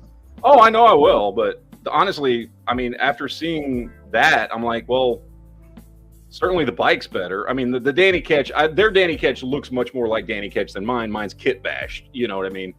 But, the bike, I'd like this bike better than the new one. I'm still going to get the new one. I still want it, but, Well, I was originally going to buy 3. When I seen the size, I'm just getting 2. Yeah. I like him. Look, we've talked about it ad nauseum on. He's one of my favorite characters. But Danny Ketch is the fact that we've gotten so many Johnny Blazes. Danny Ketch was and still is the most popular Ghost Rider that's ever existed. He had the longest comic run. He was the one that in the late 80s and going out throughout the 90s and in the 2000s, he's the one that would show up in team up books with other characters. Why he just never seemed to get any love from Hasbro made no sense. I mean, the last Danny Ketch Ghost Rider we had was the Toy Biz one from 2004, 2005, whatever. We did have the return when they're in Return of Marvel Legends. They did do a Danny Ketch when he was evil. But that was that other version of him, and when he was evil on this working for that fallen angel. Yeah. And it just wasn't the classic Danny Ketch. And so, I mean, I'm just glad he didn't bother making a bike. Yeah. I'm glad that he's getting an awful body that he was on the old Ronin body. But anyway, it is what it is. Whatever. Well, we're getting a Danny Ketch finally. You want to do our top 5s? We'll do our top 5. Do you want to just go first so that nobody cares about anything else because you and your ridiculously expensive toys? No, I'll let you go first. You let me go first? All right. Do I have all my stuff here? 1, 2, 3. Where's the rest of them? 1, 2. I just took pictures. I'm showing what I actually have. I just got to remember where I put it. Well, I got some stuff that's kind of in frame right now. 4. Hold on. Then we just should have hidden everything behind us, kind of like a little Easter egg hunt, Like it's there somewhere. Guess which one it is? No. 1, 2, 3, 4. Where's my other one? I'm missing my number 5. I thought I had my number 5. Apparently I don't. Oh, I left it on the shelf. That's why. Yeah, my list is gonna be nothing like his. Most expensive thing. Whatever. Anyway. All right, so number 5, I guess I'm going in order of least expensive to most expensive. Is the new Ditko Spider-Man from Mezco? About what, $120, give or take. It's a great figure. It's the best Ditko Spider-Man that has ever been made. It's not a perfect figure, probably a little overpriced at $120, to be honest. But it does come with a ton of accessories. I like it. As a huge Spider-Man fan, I like it. I'm glad I have it. But it's got a couple little issues here and there, but overall, great figure. The next one I've got here, we'll throw this one up. My Mondo Mech Spider-Man. Okay. Which I love this thing. It is so ridiculous, and I did not read the comic book that this came from. I don't care. What does this thing go for? About 130, 140 bucks, give or take, because it's Mondo. It looks cool as hell. It is cool, and I leave it on my shelf. Like, it's supposed to be I think it's 156 scale or something like that, because it's supposed to be a huge mech that's the size of a building. I just leave it on my shelf with all the rest of my Marvel Legends because, like, it looks like Cyber Spider-Man or something. So, it is what it is. Then we've got this one here. I'm not gonna say what I paid for it. I'm just gonna say I didn't pay as much as it would have gone for. Jared, and that's my custom Cyber Mech Hulk here. It's using overkill. Yep, using overkill. Jared made this one for me. I paid him for this. That's awesome. And it's got all the little details and everything in it. And he did not charge me as much as he would have charged somebody else to make this. I did give you a tip, though, because I felt like you weren't charging me enough. So I gave you a little extra. But anyway, that's my number for materials. Yeah. That's my number 3. My number that's my number. Yeah, my number 3. My number 2 is this freaking thing right here. Is that a Batcave? That's the Batman v Superman Batcave. The what? That's the Justice League Batcave, right? It's the Batman v Superman. Okay, yeah, they use the same basic mold for both. Yeah, this thing, I don't know what it's worth, to be honest. I'd see them go for like 150, 200 bucks, something like that. I didn't pay that much for it. I got really lucky. I paid $70 for it because some dude on eBay didn't know what he had. And I was like, cool, sold. It is a great playset. However, at 4.5 feet tall, you need to have room to put this, which I don't, which is why it's sitting in the middle of my room because I got nowhere else to put it. I keep telling myself I'm probably just going to pack it back in the box and put it away somewhere, but then what's the point of having it? I don't know. But anyway, that I love that. It's great. It's awesome. It's like he contacted me. It's like trying to think I'm going to talk about buying it. Yeah, I sent him a message. I was like, dude, I found this ridiculously good deal, $70 for this freaking Batmobile or Batcave. Like, I have no room for this. Should I get it? Like, talk me out of buying this thing that I don't need, that I have no room for. No, you should get it. You should totally get it. Do it. Oh. Do it. And now I have it. I'm in a similar boat. You can't see it because it's off screen, but I have like a 3-foot doll house that I bought at Goodwill. And my vision was, I'm going to take this, I'm going to turn it into Arkham Asylum, and I'm going to put all my Batman figures in it. It was like $30 at Goodwill. I ended up breaking it, getting it into my car, and it's just been sitting there, basically just being used as shelves for the last year. I haven't touched it. I haven't made it into Arkham. I'm like, why did I do this? And I'm like, I keep going back and forth. Am I just going to get rid of this? Am I going to actually commit? Why did I do this? I get it. Yep. That's actually kind of cool idea. I was thinking about that.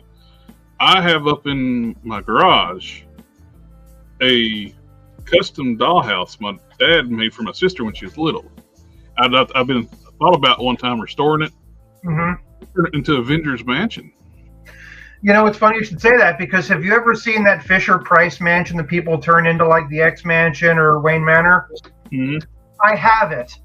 I got it at a thrift store for $25. It's been sitting in my garage for 3 years, and I still haven't turned it into nothing. But I'm like, oh yeah, I'm gonna do what that guy did. I'm gonna make my own X Mansion out of this, and blah blah blah. And in the garage for 3 years.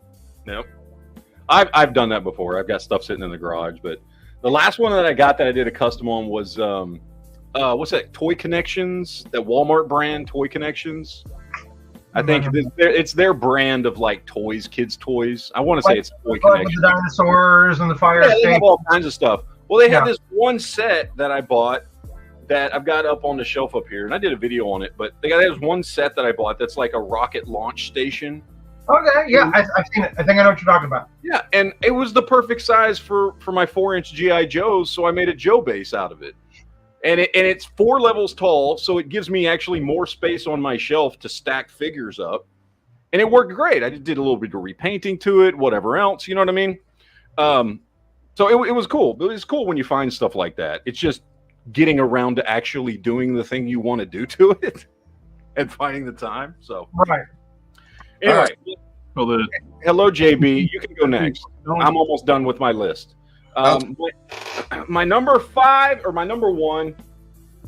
I don't know what this thing goes for. I see it going between $300 and $450 online. So who knows what this thing's actually worth? I guess whatever you can find it for. But it's my original 1978 Kenner, complete Nice. Falcon, with all the good stuff in it and everything else. It's you know, this is a piece of my childhood. I had this, the original one I butchered, I'm sure, and don't know what happened to it, but I got this one about 5-6 years ago, something like that. And it is like the prize of my collection because this is everything. This is my childhood all wrapped up into one toy right here.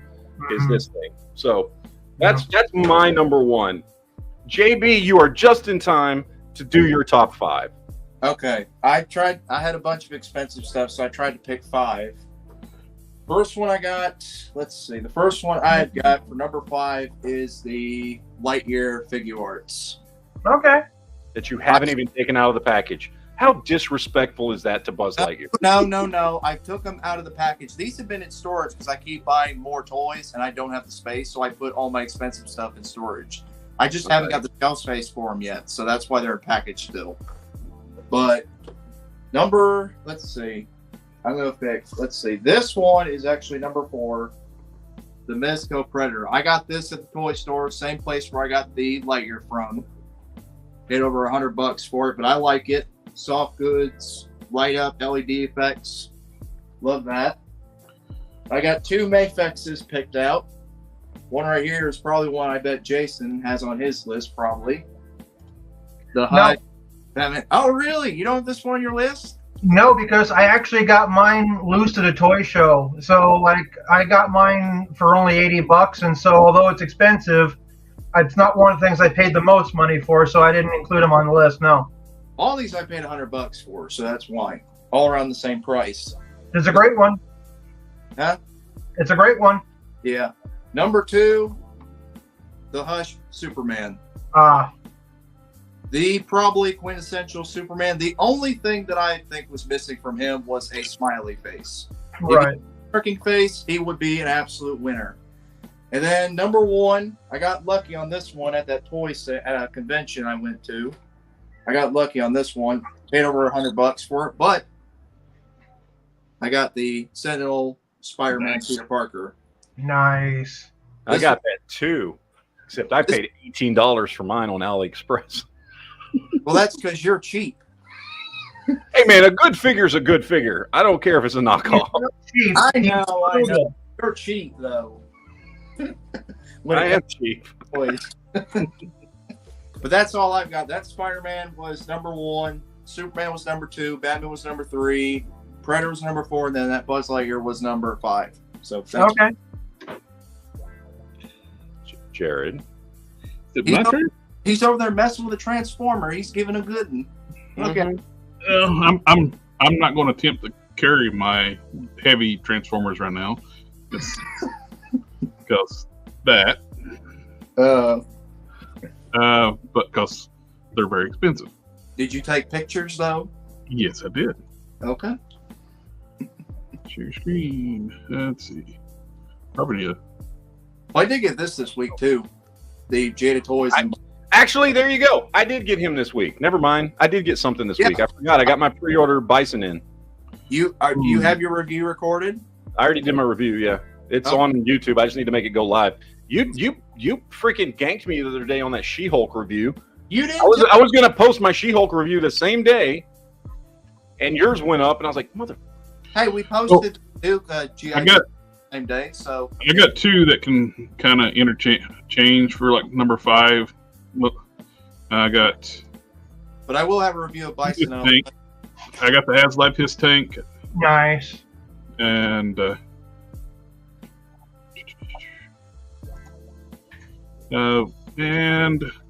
where's he at? the Toy Dojo exclusive Shockwave, their version of Shockwave, it's Quake Wave, but in the gray colors, which was people call Shackwave.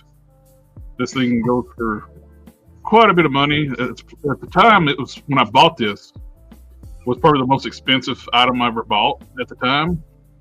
It was like $200.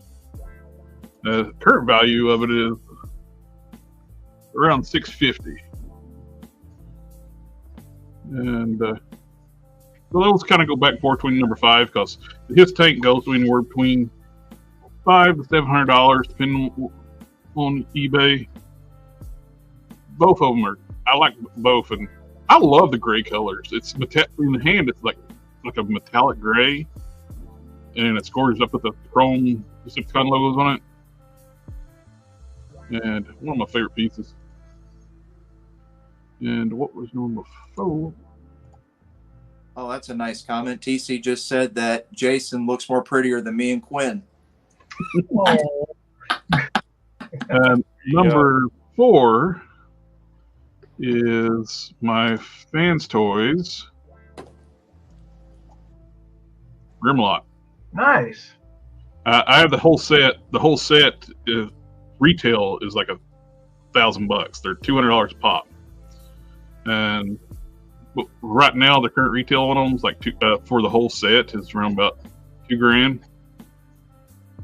And Grimlock alone sells for a lot. Is this that Power Rangers Dino Force, Dino Thunder we were talking about? Power Rangers, what we said it was. It looks like Power Rangers, the Megazords. It predates Power Rangers quite a bit. Okay, sure. This is back before you were even a thought in your parents' minds. You're a fetus, JB. What are you, like 22? Ouch. No, almost 30. Still young. 22 is kind of almost 30, so... Yeah, that's true. Mm-hmm. This is Grinder from Fans Toys. Current retail on him, like the secondary market prices, it goes from $500 to $700. So he's very high on a lot of people's want list because it's Grimlock. And I love having Dinobots are my favorite Transformers. I have a huge Dinobot collection, and I've got the Gigapower versions of the Dinobots too. I got the Chrome version of the Gigapower Grimlock. I want the painted version because all my other Gigapower Dinobots are the painted versions, or they didn't do Chrome. I got the Chrome one just at a con before COVID hit. I was like, oh, that'd be easy. I'll get the painted one too because I wanted both versions of Grimlock because he's my favorite character. He sold it. They put the embargo on any shipping.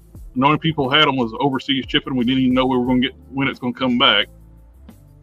That by the time that got lifted, he sold out everywhere, and it's the only one they've never reissued is the painted Grimlock, and it just drives me nuts. But the Gigapower Grimlock is this one. That one is a gorgeous piece. But I wanted, and number 3 is sitting behind me. That is the most I paid for a single figure. Black. Yeah, he is a gorgeous piece, and my first HasLab I ever backed. I wasn't big on the HasLab model. I gotta find my Silver Surfer. He fell on the floor. But I wanted this. I love the Cosmics and Marvel, and so he was a must get for me. He's a gorgeous piece. And my number 2 is Terminus Giganticus Omega Supreme from Fans Toys. He is so big, they actually released him in 2 parts, a part A and part B. And I got into a Facebook group where they were buying them at wholesale and distribute them and sell them at cost to the people. Basically, we were like in a group to buy cases of these things. So that way we get them a little cheaper, because full retail on that thing was very expensive. And he sells for like $800 right now. Wow. So he's a gorgeous piece and quite huge. The life of a Transformer collector. Look at his shit. The aerial bot next to him right there is this size. So that is a quite large figure. He's not as big as Galactus, but he's quite big. And my number one, nobody should know this one. I have an autograph. Optimus Prime sitting right there, signed by Peter Cullen.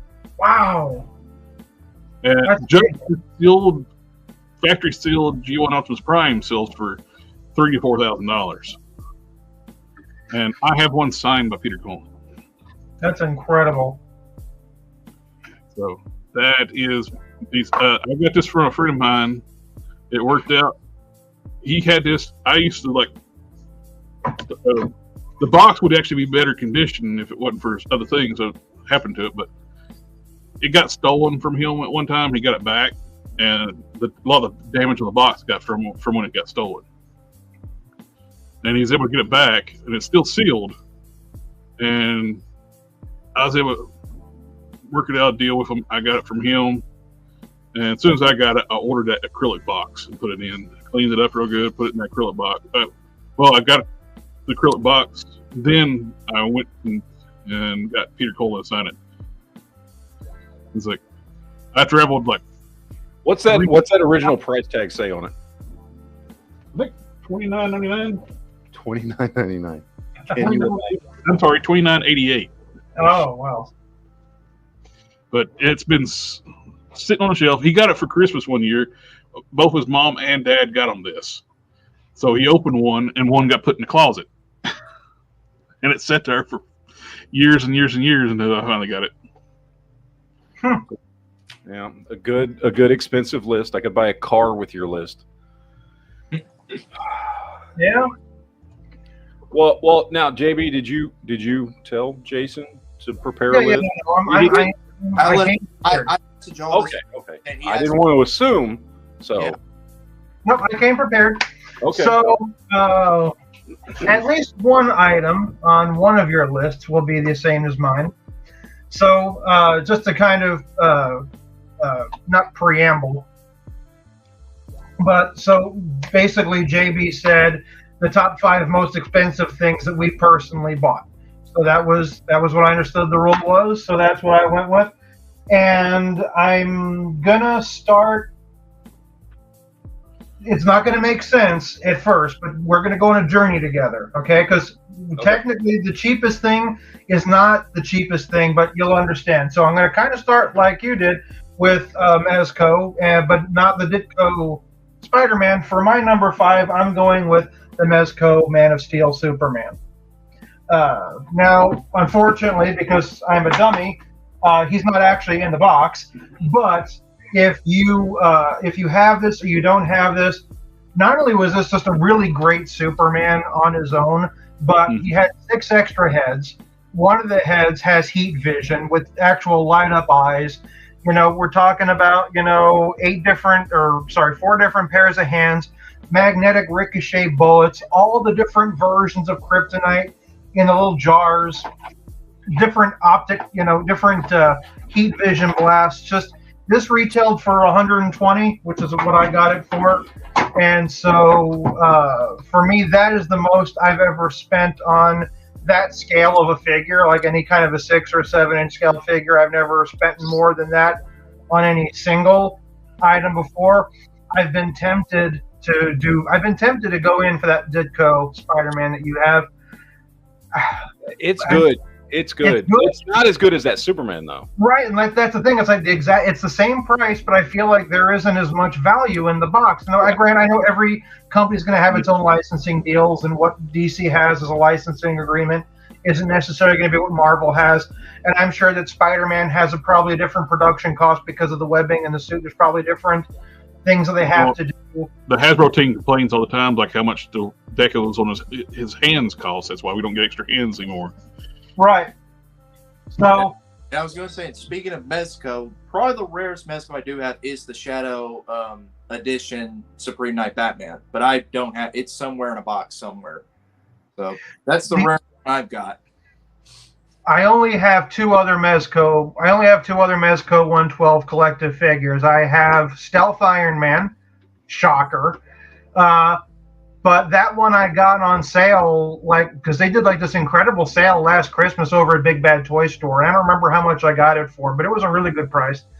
And then I have Freddy Krueger, which I think was like $88 when I got him. That's because I'm not that it's ever really been represented on the channel, but I'm a huge Nightmare on Elm Street fan. So pretty much anything Freddy, I'm all over. So those are do you have your Mezco Stealth Iron Man lovingly holding the Marvel Legends broken Iron Man? I will. I have to do that. I've got like it's gonna be. I'm gonna put like it'll be like the Pieta, where he's just gonna be like cradling him. Yeah. I want to know, Jason, do you still have that Randy Orton I gave you like last year? Maybe it was the year before. I have everything you've given me. Okay, I was wondering like how long has that Randy been sitting in that box? I'm pretty sure it's collecting dust. It's actually funny you should say that because currently, the Randy Orton that you gave me and the Darth Maul you gave me are actually both on my kitchen table right now because I actually just took them out of the box that you gave them to me in. And currently what I'm thinking about doing is doing each one as a short. Okay. Not only do I have them, they're currently on my kitchen table because I'm intending on doing something soon. So I'm not going to say that because I knew we were going to be having this conversation. Yeah, I know. I was like, he must really, really like him if he's keeping them in box that much. Right there, I just want to smash where Swoop was. So that was my number 5. Now, for number 4, technically I paid less money for this, but you're going to understand when I explain. This is going to be a theme for the next 2. So my next one is the NECA Aliens Queen. Ooh. Now, I don't remember exactly how much this was when I got her, but I want to say it was in the ballpark of about $100. I was so tempted to get that. I never did get it, though. They've done a few runs of it since then. This is the first edition. And I have never unboxed her because I haven't wanted to unbox her until I had a permanent place for her. Because these are notoriously fragile because NECA, so it's like I haven't wanted to risk it until I knew that I knew. That was the era when they were fragile. Right. And I don't remember exactly what year this was released, but the reason why I'm counting it above Mezco was because it was about 100 when I got her, but that was like 2013, 2014. And so $100 then was more than $120 is now. So it's like on the secondary market, that thing goes way more than 100 now too. Oh yeah, absolutely. Yeah. So then, taking into account inflation, my next one, number 3, is the original DC Direct Batman the Animated Series Batmobile. Yep. Got that Now, there. I got this one, and I did open this one. Let me. Which is awesome that they Todd's reissuing it. Yes, absolutely. But I'm really glad I got this one when I did. This one, I got this one from my comic book store, and when I got it, here, hold on, I gotta cut the box open, even though I know I've opened it before. I was going to say, inflation paid for this guy. This was actually one of my first figures I got when I started collecting 4 years ago, and I paid $200 for it. Oh, wow. Yeah, for the NECA figure, Arnold. I paid $200. Wait a minute. What? Are you opening that sucker? He said it was already open. He said he already opened. I opened it before. So he's reopening it. Yeah, you know what? Maybe I won't do that right now. Because there's more plastic and stuff that I remember being in there. Yeah. But the point is, when I got it, it was like $130 at my comic book store. But I actually went in and did the inflation calculator, and when I did that, like $130 when I got it, it's like $175 now. So it does put it into perspective. What's crazy, Todd's actually reissuing it cheaper than the original price. Well, I mean, he didn't have to do anything except for put in a new box and print some more up. So, I mean, he can definitely afford to, and that's the cool thing about it. They gave him full access to the DC collectibles of factories. So, So then, I hope he does the Batwing. I didn't get the Batwing. Yes, because it's freaking huge. And the secondary market prices on that Batwing is like what, $500-$600? Yes, absolutely. It's absolutely insane. So that was what, my number 3? Yeah, that was number 3.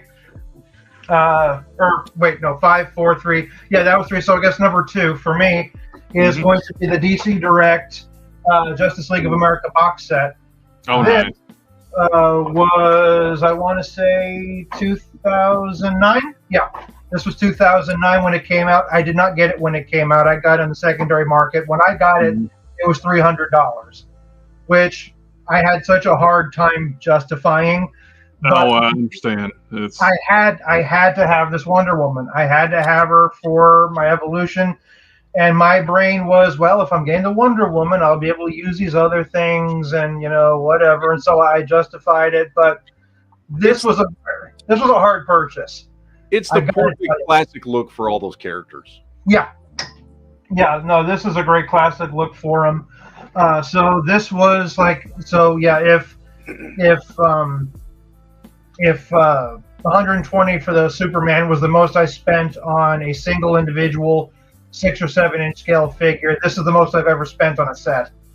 And what's funny is after I bought this, there was somebody else that had one on eBay, and I could have gotten it for $200. I'm like, well, if I get that one for $200, maybe I can sell it for a little bit more and try to dig into this. I'm like, I got this. We're done. It's easy. And then, lastly, for my number 5, I told you I was going to have a repeat, and so that's going to have to be Galactus. Big AG. Sitting on my knee. What do you want for Christmas? I hunger. There you go. So I do have the Sentinel. I did not buy the Sentinel. The Sentinel was a gift, so I did not count it. But as far as like the single item I have spent the most on for my collection, that would have to be the HasLab. But I got 2 of them, so that was the other thing. I got a second one to tuck away for a rainy day. So Galactus is such a beautiful piece. Oh yeah. I could not pass up on that thing. No, absolutely not. Had to have it. It is the first. It also opened the floodgates me buying HasLabs now. Okay. Because that was my first HasLab. I was like, I didn't. Biggest Transformer fan. I didn't back Unicron because I just didn't see the value on it because he's not that much bigger than a Titan class, and he was like triple the price. A Transformer's overpriced when a Transformers collector is like, no, that's too much. There you go. That's too much. That's a little much. It's too far. Now I like their new pricing schemes on their HasLabs now, though. They learned their lesson. Giant Man was a fantastic. I didn't get Giant Man. I love Marvel Legends, but I didn't get Giant Man just mainly because I already have so much, and I basically have to put a new display to put Giant Man out. Oh, it was a really good deal. $199.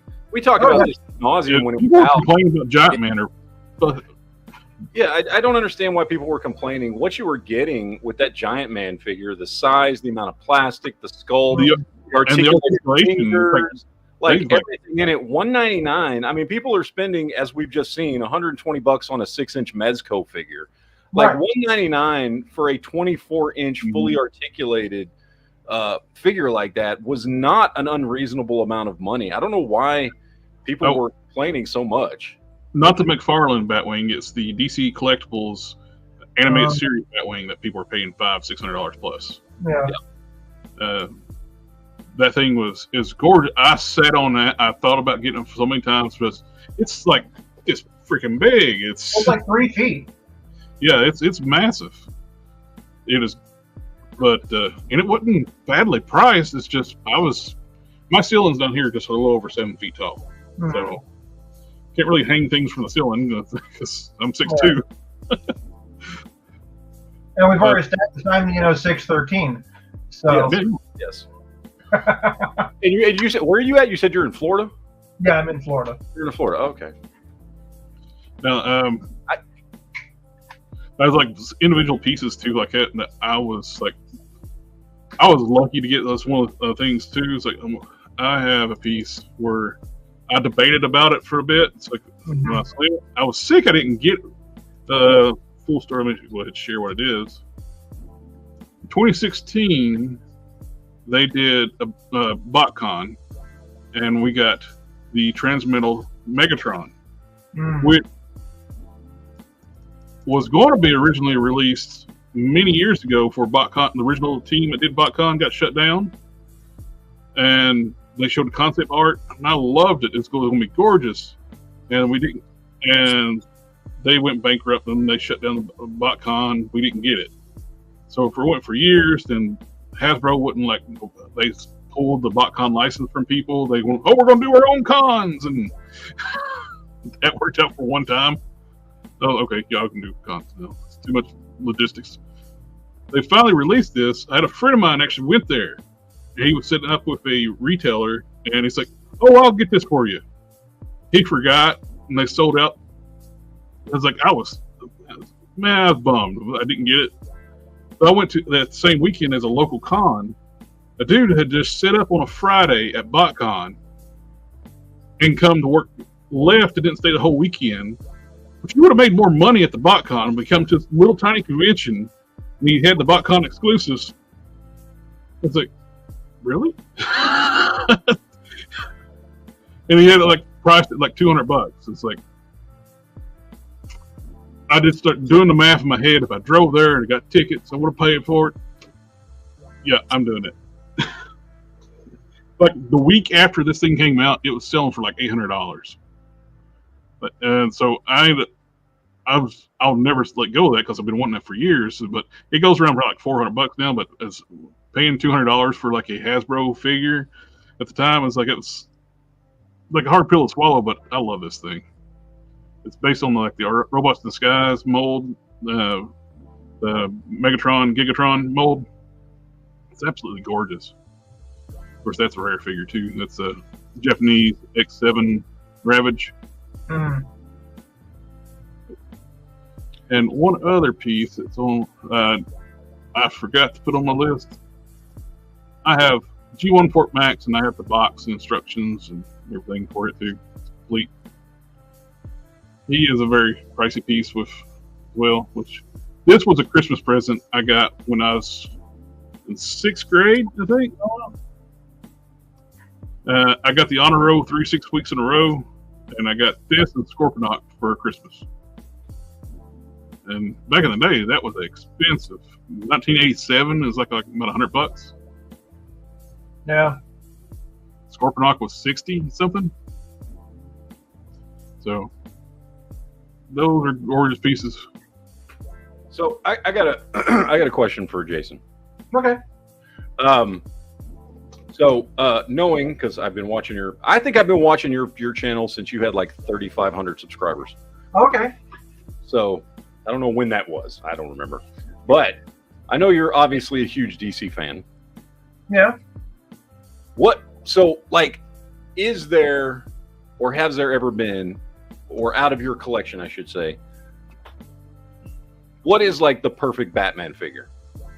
Oh, easy. What Batman figure have you come across out of everything that you're this is the best Batman figure that I've ever seen? Well, the best Batman is my Kit Bash. Is that the one where you glued the mouth?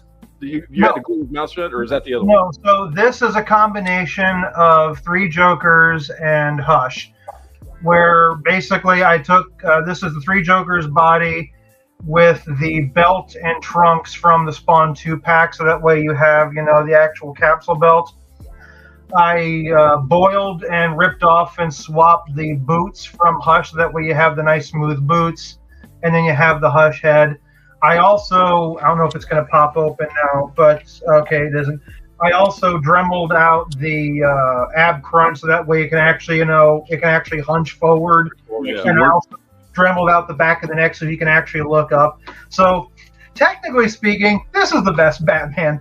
But as far as buying one, like if you were just going to buy one, you know which one I really love and I think is just a fantastic figure, even though it's just too dang small, is the DC Icons Rebirth. That is a nice one. Yeah. From the multi-pack. Oh, it's in the multi-pack, but then they also did issue it single card. In fact, yep, that one right there.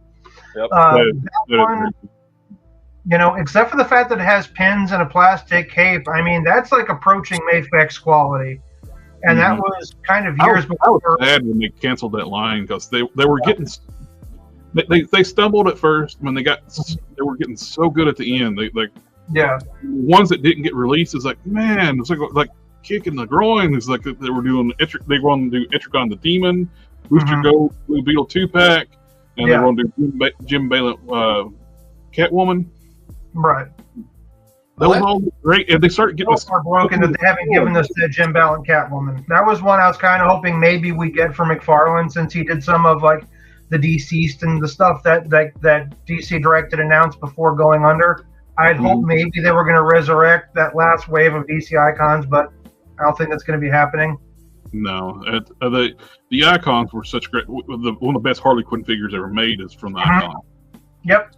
My only regret was I should have bought more than one because she was perfect. Just like I could have her on different displays, and right. That she is a great figure. Yeah. That's one Chartemus used to take the Marvel Legends theme. See, you can do double jointed female arms, and they look You're fine. Right. Yeah, I forgot about that. Yep. And she's so tiny. It's like she's so smaller than Shriek. Like, the arms will be ugly if you do double joint on a female arm. It's like, no, you could do that. See, he showed them. Like, right. That's the ones I liked the most out of DC Icons was like a lot of the female figures. They were perfect. They were exact same size as DC UC figure. Yeah, especially that 7-pack Wonder Woman. Now she's actually bigger. She's Marvel Legends scale. Yep. I've actually got her in my DC UC collection. I actually just recently upgraded her head, and I gave her Power Princess head. Okay. I was using a DC Direct head from one of the Artist Signature Series heads for a while. It looks like Lucy Lawless, and it looked great too. I know what you're talking about, the Capullo head. Yep, that's it. I mean, if we're talking about what our favorite DC figures would be, that's not McFarlane, I would have to say one of them is this one, the NECA. The NECA Green Lantern, yeah. Those NECA bodies are so good. They are good. This is probably one of my top 5 Green Lanterns if I ever do. I would love to have those NECA DC figures. Oh, I had to get. I think I got this for like $60. I had to pay $60 because it's not a bootleg. It's the actual legit thing. It was loose but complete. No paint issues whatsoever with the figure. $60 is a good price on that. Oh yeah, absolutely, definitely. Now I've seen the Yellow Lantern Predator go for maybe $40 to $50, but I couldn't beat $60 to get this guy. I got Plastic Man too. I got STC one. Oh yeah. Yeah, that was one person comment on there about it. Would I be proud about getting that plastic? I'm like, yeah, great job. Anybody who gets Plastic Man, know I'm proud because I guess I'm the Plastic Man guy when it comes to this group. Well, I would just like to say something to Jason real quick. I think it is a travesty, a sham, and a mockery of all things Nightfall Batman that this Batman didn't win your face off. This is I love that figure so much. I really do. The greatest Batman figure ever. It is a great one. It is a great one. And I almost gave you a thumbs down on that video. I'm just saying. Oh no. I was disappointed. I can understand. I can understand. I love that figure. I'd love it even more if I could find his hand. It's been lost for months now. And I don't even know, like, one of his ears is chipped. And I don't even know how long it's been chipped. I've looked back at old videos, like, man, this has been like a while. I still that was the one that got me. That figure was the one that got me to buy DC Essentials. That Batman and that Catwoman. That's when I caved and started buying them. Yeah. And I love the DC line. I wished it would have kept going, because even though it was 7-inch scale, like McFarlane, like it was giving, unlike McFarlane, it was giving me all the classic looks. Mm-hmm. Yeah. It was giving me all the classic, and they all look like they were that figure. Part of the same line. Mm-hmm. Yeah. Yeah, and I know some people, and it was a complaint that some people had. It's like, oh, well, they're just reusing the same buck for every male character. I'm like, yeah, but that's comics. Like, right. Like it is, you get an artist draws all the same, like they're going to draw all the characters the same way, right. Whatever. I like that, every version of Batman looks like the same guy in different suits, or Superman looks like the same guy in different suits, which was one of my complaints about McFarlane. It's like every time he does a new Batman or Superman, it looks like a completely different guy. Right. And I liked that line a lot. I think it only made it to what, like 30-something, 35 figures before it. Something like that, yeah. A lot of those DC Essential figures are like crazy expensive now too. The Flash and Zoom pack. Yeah, that's Sid for Life has a question for Jason. Okay. Yeah, he had a question. Jared can probably pull it up. Or Matt. We got it here. Yeah. Same question as the Batman one, but what about Superman? Honestly, well, I do have a kick bash for that. No, we were talking about this earlier at the beginning. We were talking about different Superman figures, and of the ones that have been released just out of box without any modifications, my personal go-to for my display is the Action Comics 1000 from the first series. He needs thicker legs. He needs double jointed elbows. But I love that one. And if you can't get that one, I really love the Atomic Skull 2-pack version. I love the brighter colors on that. The face is a bit rosier. He's got a bit more color in him. So if I could only save one, that would be it. That's my go-to. I want to do some modifications to. I just got an extra Hush a couple of weeks ago. They were clearancing them out over at Target, so I got an extra Hush Superman for $10. I want to play with it. I want to see if I can extend the torso, maybe make him a little bit taller, give him a cloth cape, and just make some tweaks and see if maybe that will win me over. I just, like we were talking about earlier, I'm tired of the Superman, the infected body being for every Superman. Yeah. Some of them it makes sense. Like, there are artists, like Jim Lee's a good example, who do draw Superman a lot bigger and a lot broader, and that does feel appropriate. But if you could give me a good Gary Frank Superman, if you could give me a good, John Byrne Superman, if you could give me... I loved Gary Frank's work on Superman. Yeah. And I'm not just saying that because... He's like one of my favorite artists. Yeah. So I think the quintessential look for Superman for a long time has been John Byrne. Oh, yeah. He's the quintessential artist for what a lot of us think of for a lot of characters, from Superman to She-Hulk to so many other characters out there. Like John Byrne, reading too, that I love a lot of stuff. Yeah. But, and that's the Atomic Skull one, right? Yeah. Yeah. This was actually my number one on my Superman list a couple months ago, and Matt lost it. Matt about lost it because I made let me see if I can find him. We on this show we like to judge him for his top fives. We judge him with the. I made this Bizarro infected. I actually got the infected so I can actually make a classic Bizarro. I was able to take the S symbol out, swap out the capes, and I pulled out the necks are actually removable too if you heat them. Cool. But yeah, I made this Superman number 5, and then I made Hush Superman number 2, and Matt about lost it over it. He's like, that Superman's way better than Hush. Oh, I know. I remember it when I first joined. He's like, I got to put Hush above that one. Come on. Hey! I made this one number 1. This is my. And that one's fine. And we agreed on that. We agreed on that one. Now the only thing well, with the Action Comics 1000, it is the 1000. He's got weird cuff things. It's actually got rebirth style cuffs. Well, that's why.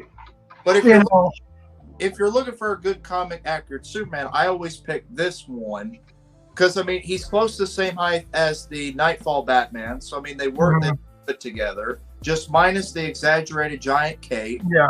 And I mean, other than that, he's a great like retail Superman. You actually find him like a little over $20, close to 30. So that's not too bad a price for a Superman. Right. So I mean, I'm sure a lot of you have seen My Kid Bash, and this combines Hush with Atomic Skull, so that way you don't have the ball jointed ankles. You know, you've got the Hush arm, so you have that double jointed arm. You have that nice broad ass without the weird little pinch at the bottom. You know, I feel like he's a lot more height, body proportionate. And then I switched out the hands for Shazam Fury of the Gods. And so like this is my favorite. I love this, but if I had to buy one that exists, it's going to be either Action Comics 1000 or it's going to be the Atomic Skull. I still feel that the best. I believe that the best Superman figure of all time is still ahead of us. Yeah. Well, my favorite one is the one that I kit bashed. Yeah. Yes, and then I swapped his head out with that's a Tony Stark head that I removed the mustache from Marvel Legends. Okay. I'm hoping we get what I did with this guy's. These are Marvel Legends hands because they're size appropriate. That I just removed the ball peg altogether because I hate those stupid ball peg wrists, and just use Marvel Legends hands in the hole. And like that one's my favorite one because he's got the nice bright baby blue and everything. But yeah, I mean, I find myself like the kit bashes are always. I mean, because you can customize, and that is one of the great things about McFarlane is it's so easy to kit bash, way easier than Marvel Legends are. I'm hoping to see with the Mafex, where they're in the Reign of Superman, we get Superman after the Reign, because they've made improvements to the Hush mold.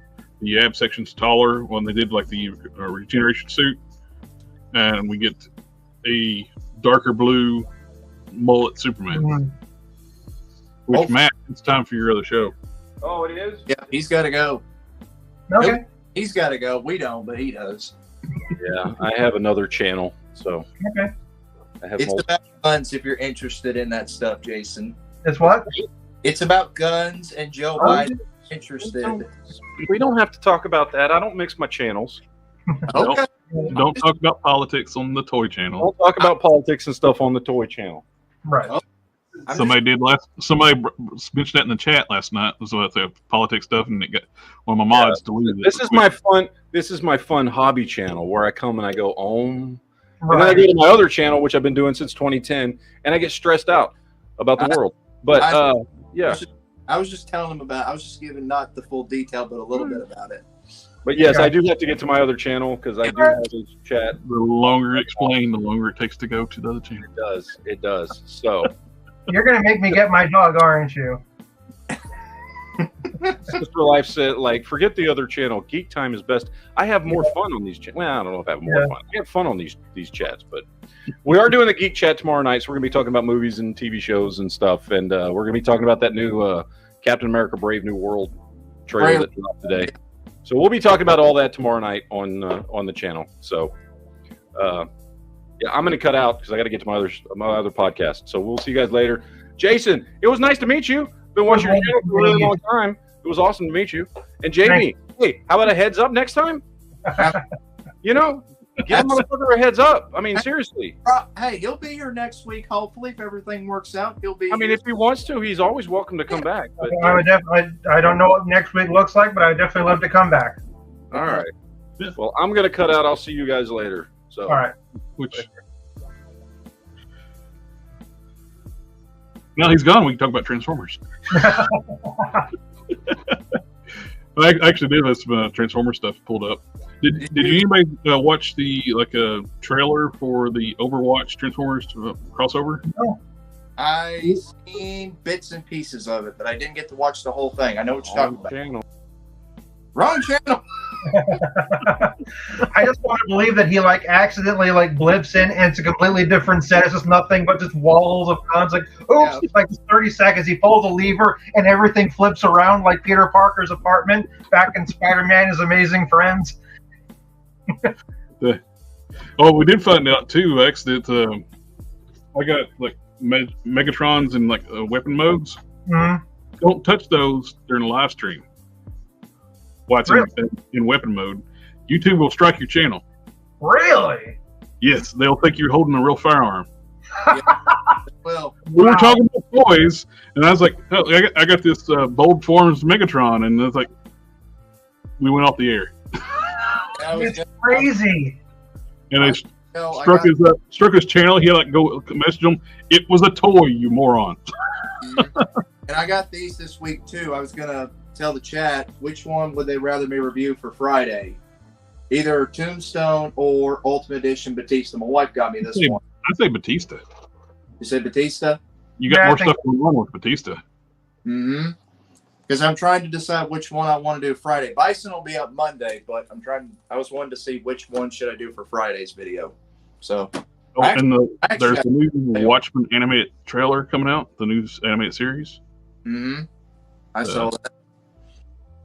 which Tombstone. I got him. I never opened them yet. But the biggest thing with Tombstone is like, why didn't they give him a neck? They I made the neck part of the head. McFarlane's ordeal of figures. They might have been watching his Batmans and seeing how Like- There's no neck articulation, so you can't really look up. No. Yeah, it's just all one. Yeah, the head and the neck are one big unit. Mhm. So, someone actually earlier, Jason, asked you about Stealth Iron Man. Oh, okay. I didn't see that. I think Jared might be able to find it faster than I can, but he asked you about the crotch of your Mezco Stealth Iron Man. Did you lose the crotch? On the Mezco one, no, the Mezco isn't. His crotch is intact. Okay, Jared might be able to find it exact, but I think that's what somebody was asking. You know, The stealth Iron Man that was coming apart was the Marvel Legends one. yeah. It took me like 3 to get one that didn't fall apart. Oh, mine is. That wave of Iron Man figures had a lot of quality control issues. The God Doom and the Stealth Iron Man would like fall apart taking it out of the packaging. So I never got the Doom because it didn't come with a Build-A-Figure piece, and I already got several Dooms. I don't need one that's like from a story that didn't even matter. Well, Uh, mine never came apart when I bought it. I tested it, everything. I didn't even have to use hot water, and it never came apart. And I was actually hoping like Amazon sometimes let you keep stuff when they break, Mhm. and they wanted it back. I was like, damn it, I could use this for custom parts. Oh, I've used this guy for. I would send Jason at times edited pictures. I think I sent one with Iron Man having a birthday party hat for one of Jason's birthdays, being like, "Happy birthday!" I remember that. I will tell you one that I did really enjoy was when you used the Batman Flash costume figure for like going to the multiverse. I really liked that. Yeah, I enjoyed that one too.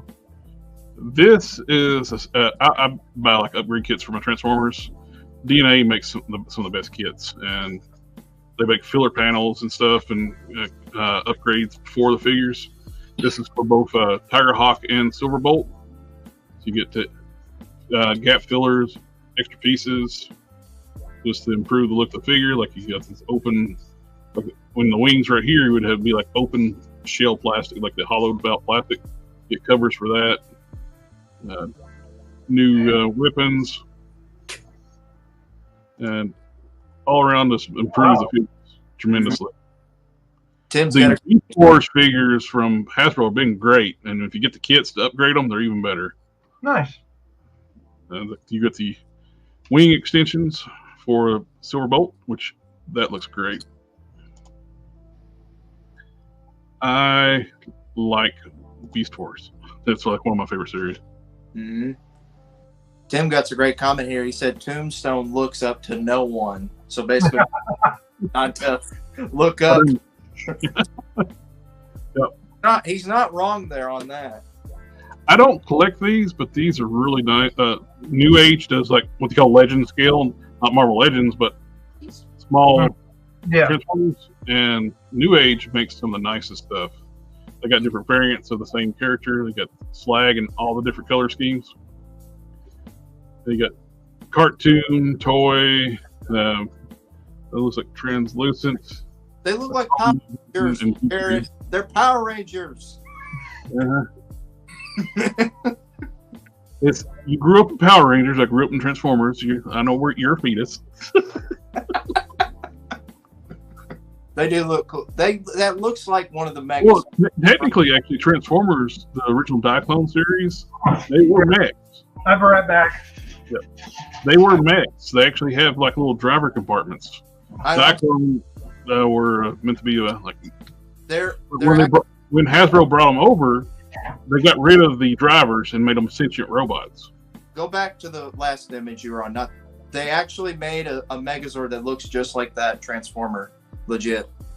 And I think it was Lost Galaxy, like Magnet Defender. It was his Megazord that could look like that. Triceratops. Yes. Well, yeah, the Triceratops in the original Monomorphin too. Yeah.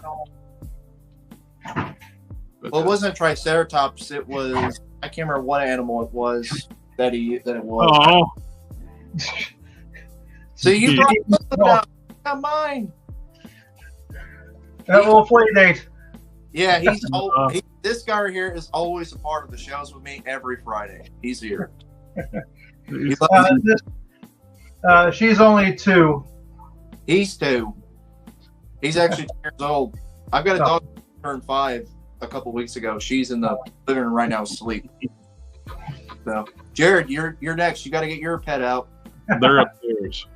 Oh, okay. And I can't pick mine up. I still got this thing going on. I have a Mastiff on the couch. I can't really pick her up. No, it's like how big is she? The Mastiff, she's 88 pounds. Oh, she's still pup, or is it just? No, she was just the run to the litter. This guy, he's on. Some Mastiffs can get up like 200 plus pounds, huh? Oh yeah, so mine is a French Mastiff, and she's only like 88, 90 pounds. My sister has an English Mastiff, and he's like 120, I think. Yeah, those the English Mastiffs can be huge. Yeah. I've seen some English Mastiffs, like the head's big as people's torsos. Yeah. So you guys were saying do Batista for Friday next week? Yeah, do Batista. Yeah, I'm just trying to make sure because I have a habit of forgetting stuff, so I always put it on my calendar on my phone, so I remember it. So I'm just making sure because I tend to forget stuff all the time. This one's a TFCon exclusive up in Toronto this year, and this is their Mastermind Creations. Buddy. The Robots in the Skies from 2000. Our Robots in Japan, Robots in the Skies in America, the recolors of the Combaticons. You didn't show Jason the feet, did you? No. Okay. What about He's got a habit of showing feet. I do not. I don't. Are you the Quentin Tarantino of the group, or? No, I don't know where this is coming from. So. On 5K Toys Instagram page, they always promote like third-party feet for figures, and he shows. Oh, okay. And it's always a joke, like the feet spread out, so we have to like cover our eyes, don't look. I brought it up one time. People like freaked out because they offered alternate feet for a figure coming out. Mm-hmm. Okay. The figure was already scantily clad, almost naked. Oh. Yeah, but the people who didn't care about that, they freaked out because they offered bare feet for it. Yeah. It's like, well, everybody's into something, I guess.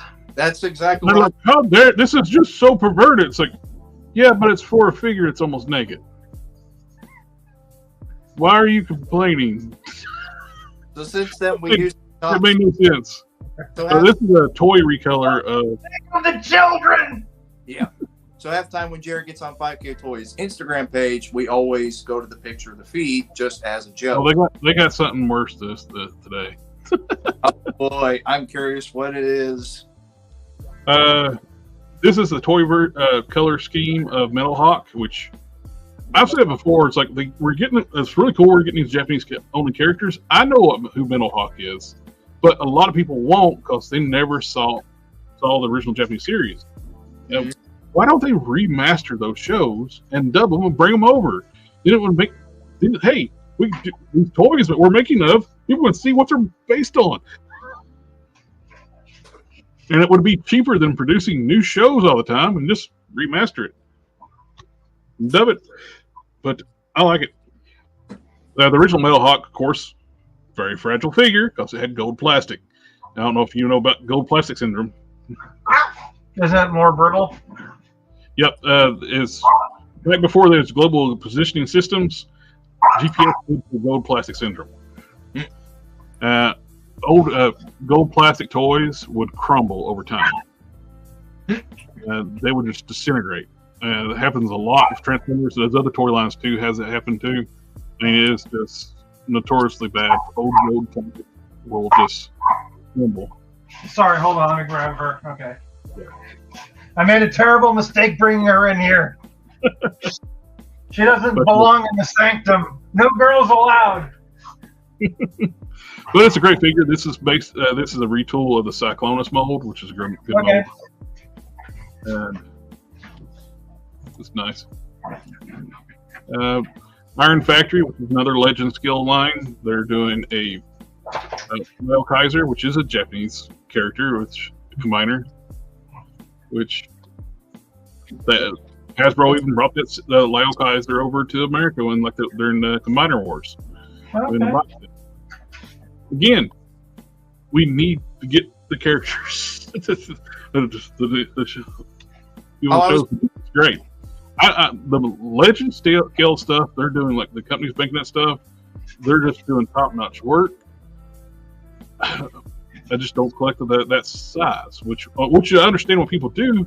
When you have like limited space, the smaller scale stuff makes total sense. Mm-hmm. I was going to say, Jared, the Earthworm Jim, when I put in the chat that I have him, I meant I ordered him. I don't have him in yet. So okay. I didn't know if you had him yet. I was asking you to do. Don't wait on me to review it because I'm slow about reviewing. I haven't reviewed stuff in a while. No, I was asking you to review because I won't have mine in for 2 weeks. So I was like, could he do a review that I can watch and see what's up with his figure? Because I watch those other reviewers and every single one of them seem to have a problem with their copy. So I wanted to see like your review and see how your copy is, basically. Okay. But that's why I was asking. Don't tell me what it is, see if I can find it. Yeah, I just ordered mine earlier today. Now I'm gonna be looking for a flaw. Thank you. No, I mean I want your opinion. I like hearing your opinion. Here's like your Ultimate Edition Series 20 Undertaker. I actually ordered that one just today too. I'm actually gonna order that one next week. Oh, that's a great figure. I love that one. So with all the extra gear, if you have an older Undertaker, it's not as articulated. You can put that gear on that one, an extra one of the alternate heads and gear on the older one, so you can actually have both looks. Yeah, I'm gonna probably get that one ordered soon. So that's why I like. That's what I was like. I like hearing your opinion on action figures. Kane was the one that was a little disappointing. It's like with the fact they didn't bother to mold new legs for him.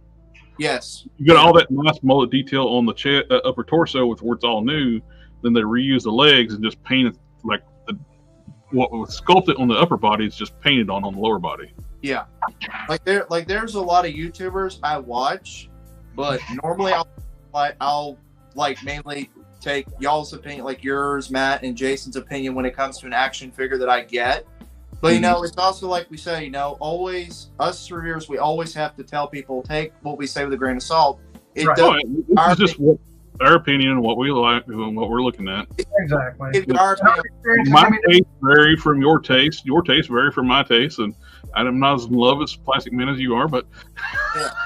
When we do a review on a figure, and for people who are still watching, when we do a review of a figure, we're just giving you our opinion on it and giving you the full know-how, what you need to know if this figure is worth it or not.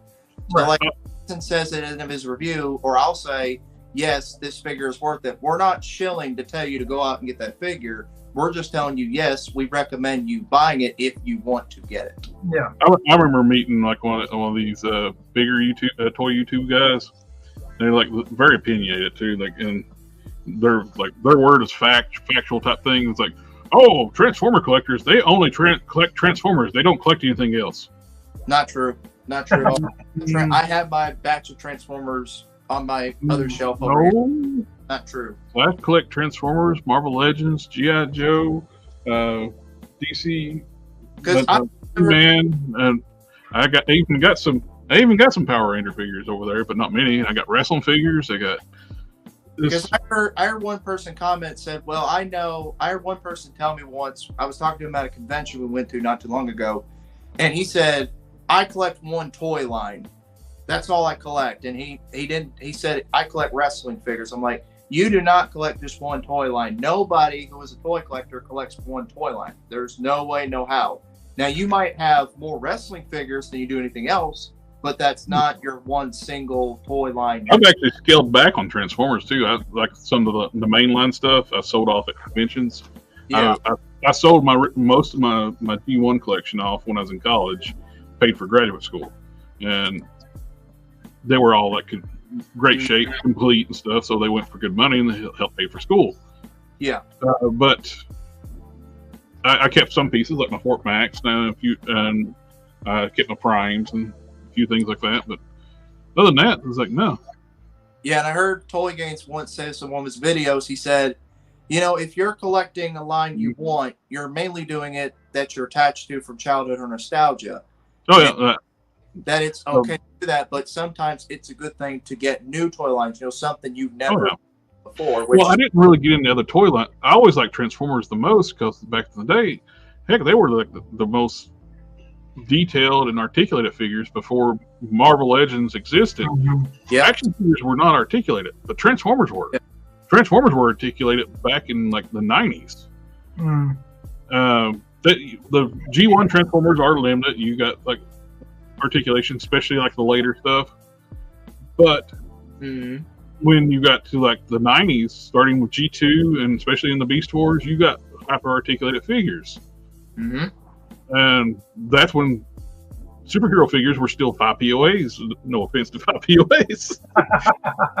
But I didn't collect them. Wasn't into them. You had G.I. Joe, which were articulated, which is great. Yeah. But I didn't have any G.I. Joes, and He-Mans were 5 POAs, and I love He-Man. They were bigger scale, but when Transformers came along, that was my jam. It's like that's why I liked them. There were basically 3 toys in one. You have your robot mode, which you play there. You got your alt modes, vehicles, dinosaurs, whatever, and it's a puzzle like the transformation. So you've got 3 things in one. That's what I always love those things. It's like they're great. I know this is blasphemous to like other Transformer collectors, but I also don't mind Transformers that don't transform. I know. It's like some people like have a fit. It's like it's not a Transformer if it don't transform. I have Transformers, but they transform. But I mean, like you got Hot Wheels, like you got Hot Wheels. Those big 18-inch tall, like Optimus Megatrons from Toy Alliance. I love those things. Those are great. They're big action figures. Like detail and articulation, they're really nice. They got a lot of features, and they work in scale with Marvel Legends and stuff. So it's really nice pieces. I wish they could have done more of them, but they didn't. Still, like great because they were kind of pricey. Really not that bad though. The Optimus, I think it was $179 when it came out, and the Megatron was. I actually got it on a sale. I think I got it for $100, $120 or something like that. The Optimus actually repainted. The colors was terrible on Optimus. The red, he was more like a salmon pink than he was red. I actually took him apart, masked him up, did him like a beautiful like metallic red, what he should be. So he was like a metallic salmon pink. So I actually put him a metallic red, and it's gorgeous. I use automotive paint, and it's so much better. And that figure just looks 1,000 times better. Just get actual red. But this is 3-0 about non-transformable. These things are beautiful. They do. They look really good. This is a Nemesis Prime version of the Jetfire Prime. Another recolored Optimus Prime, but still looks cool. The color scheme looks very nice on it. Oh yeah, this is not the only Nemesis we're going to look at here, man. Oh, I know, but I'm just saying it does look nice. It's like Yellow Jason Park, says, the model kit, they're doing a Nemesis color of it. like Jason, you collect mainly Marvel and DC, don't you? Mainly, yeah, but I also do a lot of NECA horror. Yeah. And so, I mean, the main things I do are Marvel, DC, horror, and aliens. Not that they've been really releasing much in the way of aliens, but that's kind of my jam. I'm surprised. I'm surprised you haven't picked up any more G.I. Joe or Power Rangers since I sent you that stuff to review on your channel. You know, I will say this. I love having those two figures as kind of examples of the line when I'm doing comparisons. Yeah. You know, I love that. It's just that I'm not that into Power Rangers in general. So I have to say, you know, as someone who's not into G.I. Joe, that's a really great figure. And that line is really impressive, what they pull off in terms of engineering and accessories and value. It's a really great line. It's just not really, you know, for me. If you want to get into if you get just a few, like Matt has said before, you know, get a couple of figures of that line. And if you don't want to continue it, at least you've got a couple of figures to collect. Yeah. So, like, you know, I sent you Storm Shadow. I would probably recommend, and I know Jared's got this ordered, so do I, the new RetroCard Cobra Commander that's coming out. That does look really well with the chrome face. Yeah. They got the back chrome faceplate. Yeah, that does look nice. I like, compared to the one that came with the His tank, too, I like the long gloves. Yes. It's got the long gloves. I would recommend ordering that one because that's going to be on a lot of people's top 10 when it comes out this year. Oh, yeah. The original one, the one that came with the His tank is nice. The only issue I really had with it was the knife sheath thing is too hard of plastic, and it's kind of annoying to get stiff on the leg. And they didn't clearance under the arms enough, where you get that little bit of an A stance to the arms. They can't go down flush enough. That's the only issues I really had with it. But no, I'm sorry, I lied. There was one more issue. Oh. Don't know why, with the G.I. Joe classified figures, they start doing straight cuts for the bicep swivels. It is. And they're not doing like the curved like cut on a lot of figures now for classified. I don't know why they've done that. It's when you articulate it, you get that real ugly break in the sculpt. Right. Yeah. Back in the Toy Biz days, we called that spinning meat. Because they would do those straight cuts like that too on Toy Biz, and you'd get that weird cut like that. But yeah, I recommend Jason ordering definitely need to order that Cobra Commander because that's going to be, like I said, on a lot of people's top 10 lists this year, including probably mine. And maybe if you find your local Walmart, I've been finding a lot of the RetroCard Scarlet and Duke. I'd recommend one of those. So that way at least you got Duke and you got Cobra or you got Storm Shadow with them and stuff. Yeah. Because, I mean, they're really good figures. I have Scarlet and Duke hanging on my wall behind me. It's great figure. Hasbro's pumping out a lot of good stuff this year. So They are. I can't do like a top 10 type of a mix line because I collect so much stuff. It's like I have to break it down in categories. So if you're going to do that, if you're going to do like top 10s, like a Masterpiece Transformers will be like dominating that because I collect fan toys and those things. These things are they're masterpieces. They're just. Well, see, like McFarlane, for example, I used to get any McFarlane figure I like. Now I've kind of narrowed it down to just try to buy the more classic version of the characters to go on my shelf. And then G.I. Joe, since they said the retro card is going to be where we get the more vintage-inspired, cartoon-inspired version of the characters, I said I'm going to stick with that. So I've been rearranging and storing away the figures I don't want and trying to sort of narrow down what version of characters I want, what line do I want to stick with. This is what really cool. Like this is what exclusives kind of like should be. Like you don't need it, but it's cool. Right. Like a alternate female version of Galvatron. It's TFCon Toronto this year, and it's cool. Ocular Max makes great pieces too. Like they They make the IDW Megatron and Optimus. They've done a lot of IDW inspired like Transformers, and they're fantastic. I got the from there, and I got their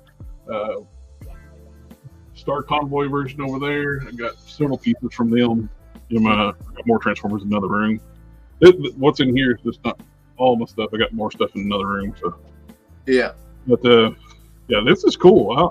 I dig this. I wouldn't mind having it, but it's gonna be a chore to get. But yeah, there's a few of them be left over after the con. Different vendors get different exclusives deals with the TF cons. Mm-hmm. But yeah, Jason, I can recommend you one. You need to get this Bison Buddy. It's one of the. One of my buddies actually contacted me a few days ago because he got the Bison, and he was telling me the same thing. You got to get it, man. If there is any Street Fighter figure you got to get, it's Bison. I mean, he's got alternate shoulder pads, so you don't have to have this wired cape on him. Okay. Alternate open hands, fisted hand heads. I mean, this is for $25. You can't beat an action figure like this, man. Oh, that would be cool. Like they've been doing like in the Halloween editions. They did a Dracula, they did a Frankenstein, a Bride of Frankenstein would be really cool. Yeah, good seeing him Monday. It's actually interesting.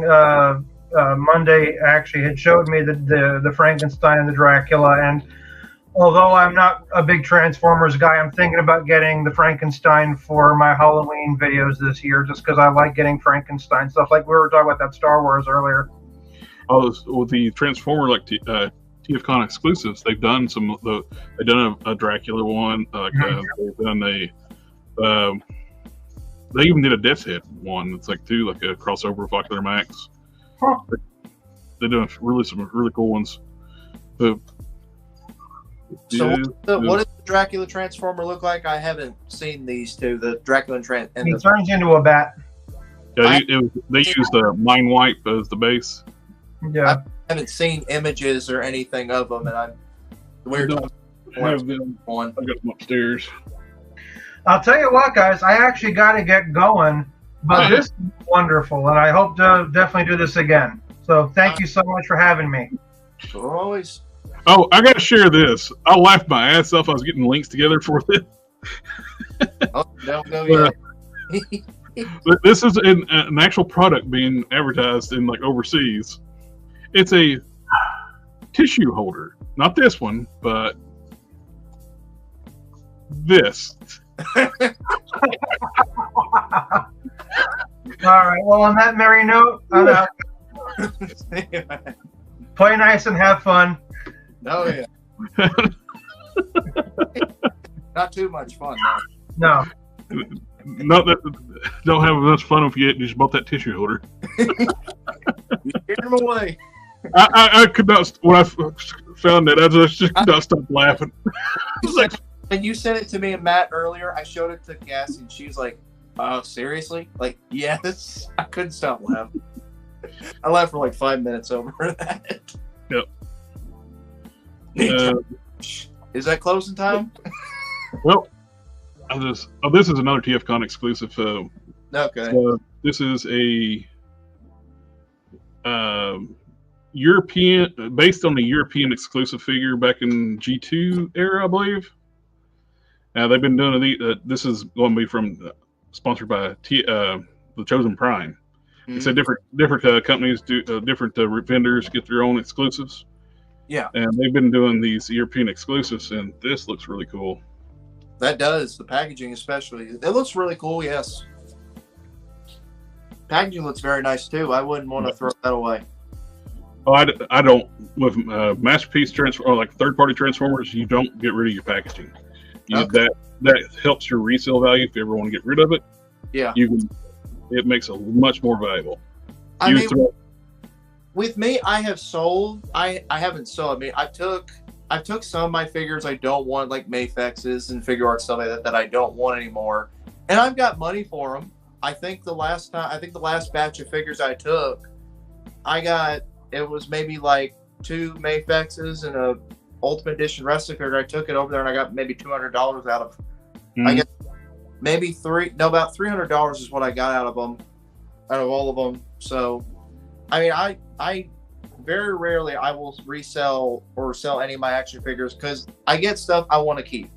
I get stuff I want to look at. I got stuff that's worth a fortune. I'm not going to sell it because it's mine. I like it. I know.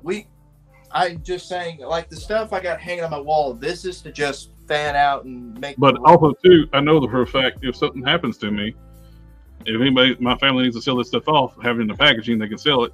Yeah, it'll help. Like I've got not only these Mayfex, but I got Mezco stuff too that's worth a good amount of money. It's just I don't want to. When I pay over $100 for something, I feel like if I leave it out for too long, it might break to the point where you even breathe on it, you might risk it breaking, especially a Mayfex. Because I had a Mezco break one time on me, which was Netflix Punisher. When I just got it in, brand new. All I did was go to bend the right elbow and it snapped in half. So I had to do surgery on it and replace the elbow and fix everything. And since then, I have been very skeptical about leaving high-end quality toys out. If I'm going to put them on display, I will never touch them. So, and I don't like them collecting dust because it's a pain to clean up. So I just keep them in the packaging. And, eventually if I don't want them, hey, I could sell them. Or if I want to display them, hey, I could take them out of the packaging. Mm-hmm. That's kind of what I do, at least. That's really nice. You could probably stick, if it was a little bit bigger, you could stick a Joker in that vehicle. Oh, that? Yeah. You could stick a Batman or a Joker. That's like something you would see on either Matrix or Mad Max. Well, the Matrix mainly. Let's open a new tab. Mm-hmm. This is Pengu. They usually do big scale stuff. Mm-hmm. It's Transformer. Oh, okay. Okay. I knew it was a Transformer, but I'm like, if it was just a vehicle, that'd be pretty cool for like a Batman, like one of the It's a triple changer at that. It turns into a robot car and a beast mode. That's awesome. That's really cool. Dude. And for those that's that get articulated feelings, here's you a furry. Yeah. There you go. Anybody on here who likes furries, there you go. I'm not scrolling through the pictures. I did it before. It's like, yeah. You want to see this? Is Bomba Speed's Instagram account? They got that's where I got these CAG sets for the Batmobile for the canopy stuff. The guns for it. Well, the canopy and the guns and the gas cap. Those really should have just been included with Batmobile to begin with. Well, they can't do the guns because WB. It's still WB won't let them do that. I mean, it's so stupid because when the line started, they could have guns, and then it's executive at WB made the decisions like we need to be more political and not be anti-gun. It's a toy. It's not going to matter. It even affected the adult collector lines. They will. I think they lifted it on the high-end adult stuff because I've seen them start coming with guns again. Yeah. But the main retail stuff like Todd does, they don't have them still. That's right there doesn't seem like it's quite fair because now we're getting Joker as the original Red Hood and he's come with a crossbow when really he's supposed to come with a gun. Yep. I get it. Todd's trying to work his way around, the no gun policy by giving him something. He makes those weapons packs, but the problem is his shipping is very expensive for what you're getting. You're paying about as much for the shipping as you are for the item off his website. The weapon, I think what he should do is make the weapons packs be like for one of his. I don't have a problem paying shipping prices if it's reasonable. It's like I bought those Mayfex figures and I paid $44 shipping, but I had them in like 2 days. Yeah, I think what he should do is if he does a weapons pack, he should make it like exclusive to like the Warhammer line, since that line can still have guns or something like that, and say, on the packaging, oh, this is for Warhammer, but really it's not. It's for any McFarlane figure. Yeah, we'll do a retail weapons pack and put it under. Well, even his weapons packs he's doing, they're McFarlane Toys branded. Yeah, he could release those at retail. Yes. The problem is the retail box stores probably won't carry them because they want the figures. Yes. So you'd almost have to do like, really, that's about the way he's got right now. But the only way you can do it unless you can get like somebody like Amazon to carry on too. But I'm saying if he did like it's packed, well, actually, No, he could actually have like Big Bad Toy Store and other places like that do like Hasbro does fan channel exclusives, not box store. He should be able to do that. Yeah, that's what I was saying. Like a Big Bad, he could make the weapons packs exclusive to Warhammer, since those can still have guns. Well, they're McFarlane toys. So they're branded that way, so you don't really need branding. Just the same package he's using, and just let Big Bad sell them and Entertainment Earth. They would totally carry them. I guarantee you, if he does put them on Big Bad stuff, they will sell. I would actually buy them. It's annoying that he's made it where you got to go to his website to buy them. Yeah, but I think I'm glad he's doing it for people that needs the weapons, but I think he's just trying to keep it on his website where he knows, hey, I won't get called from WB or anything like that.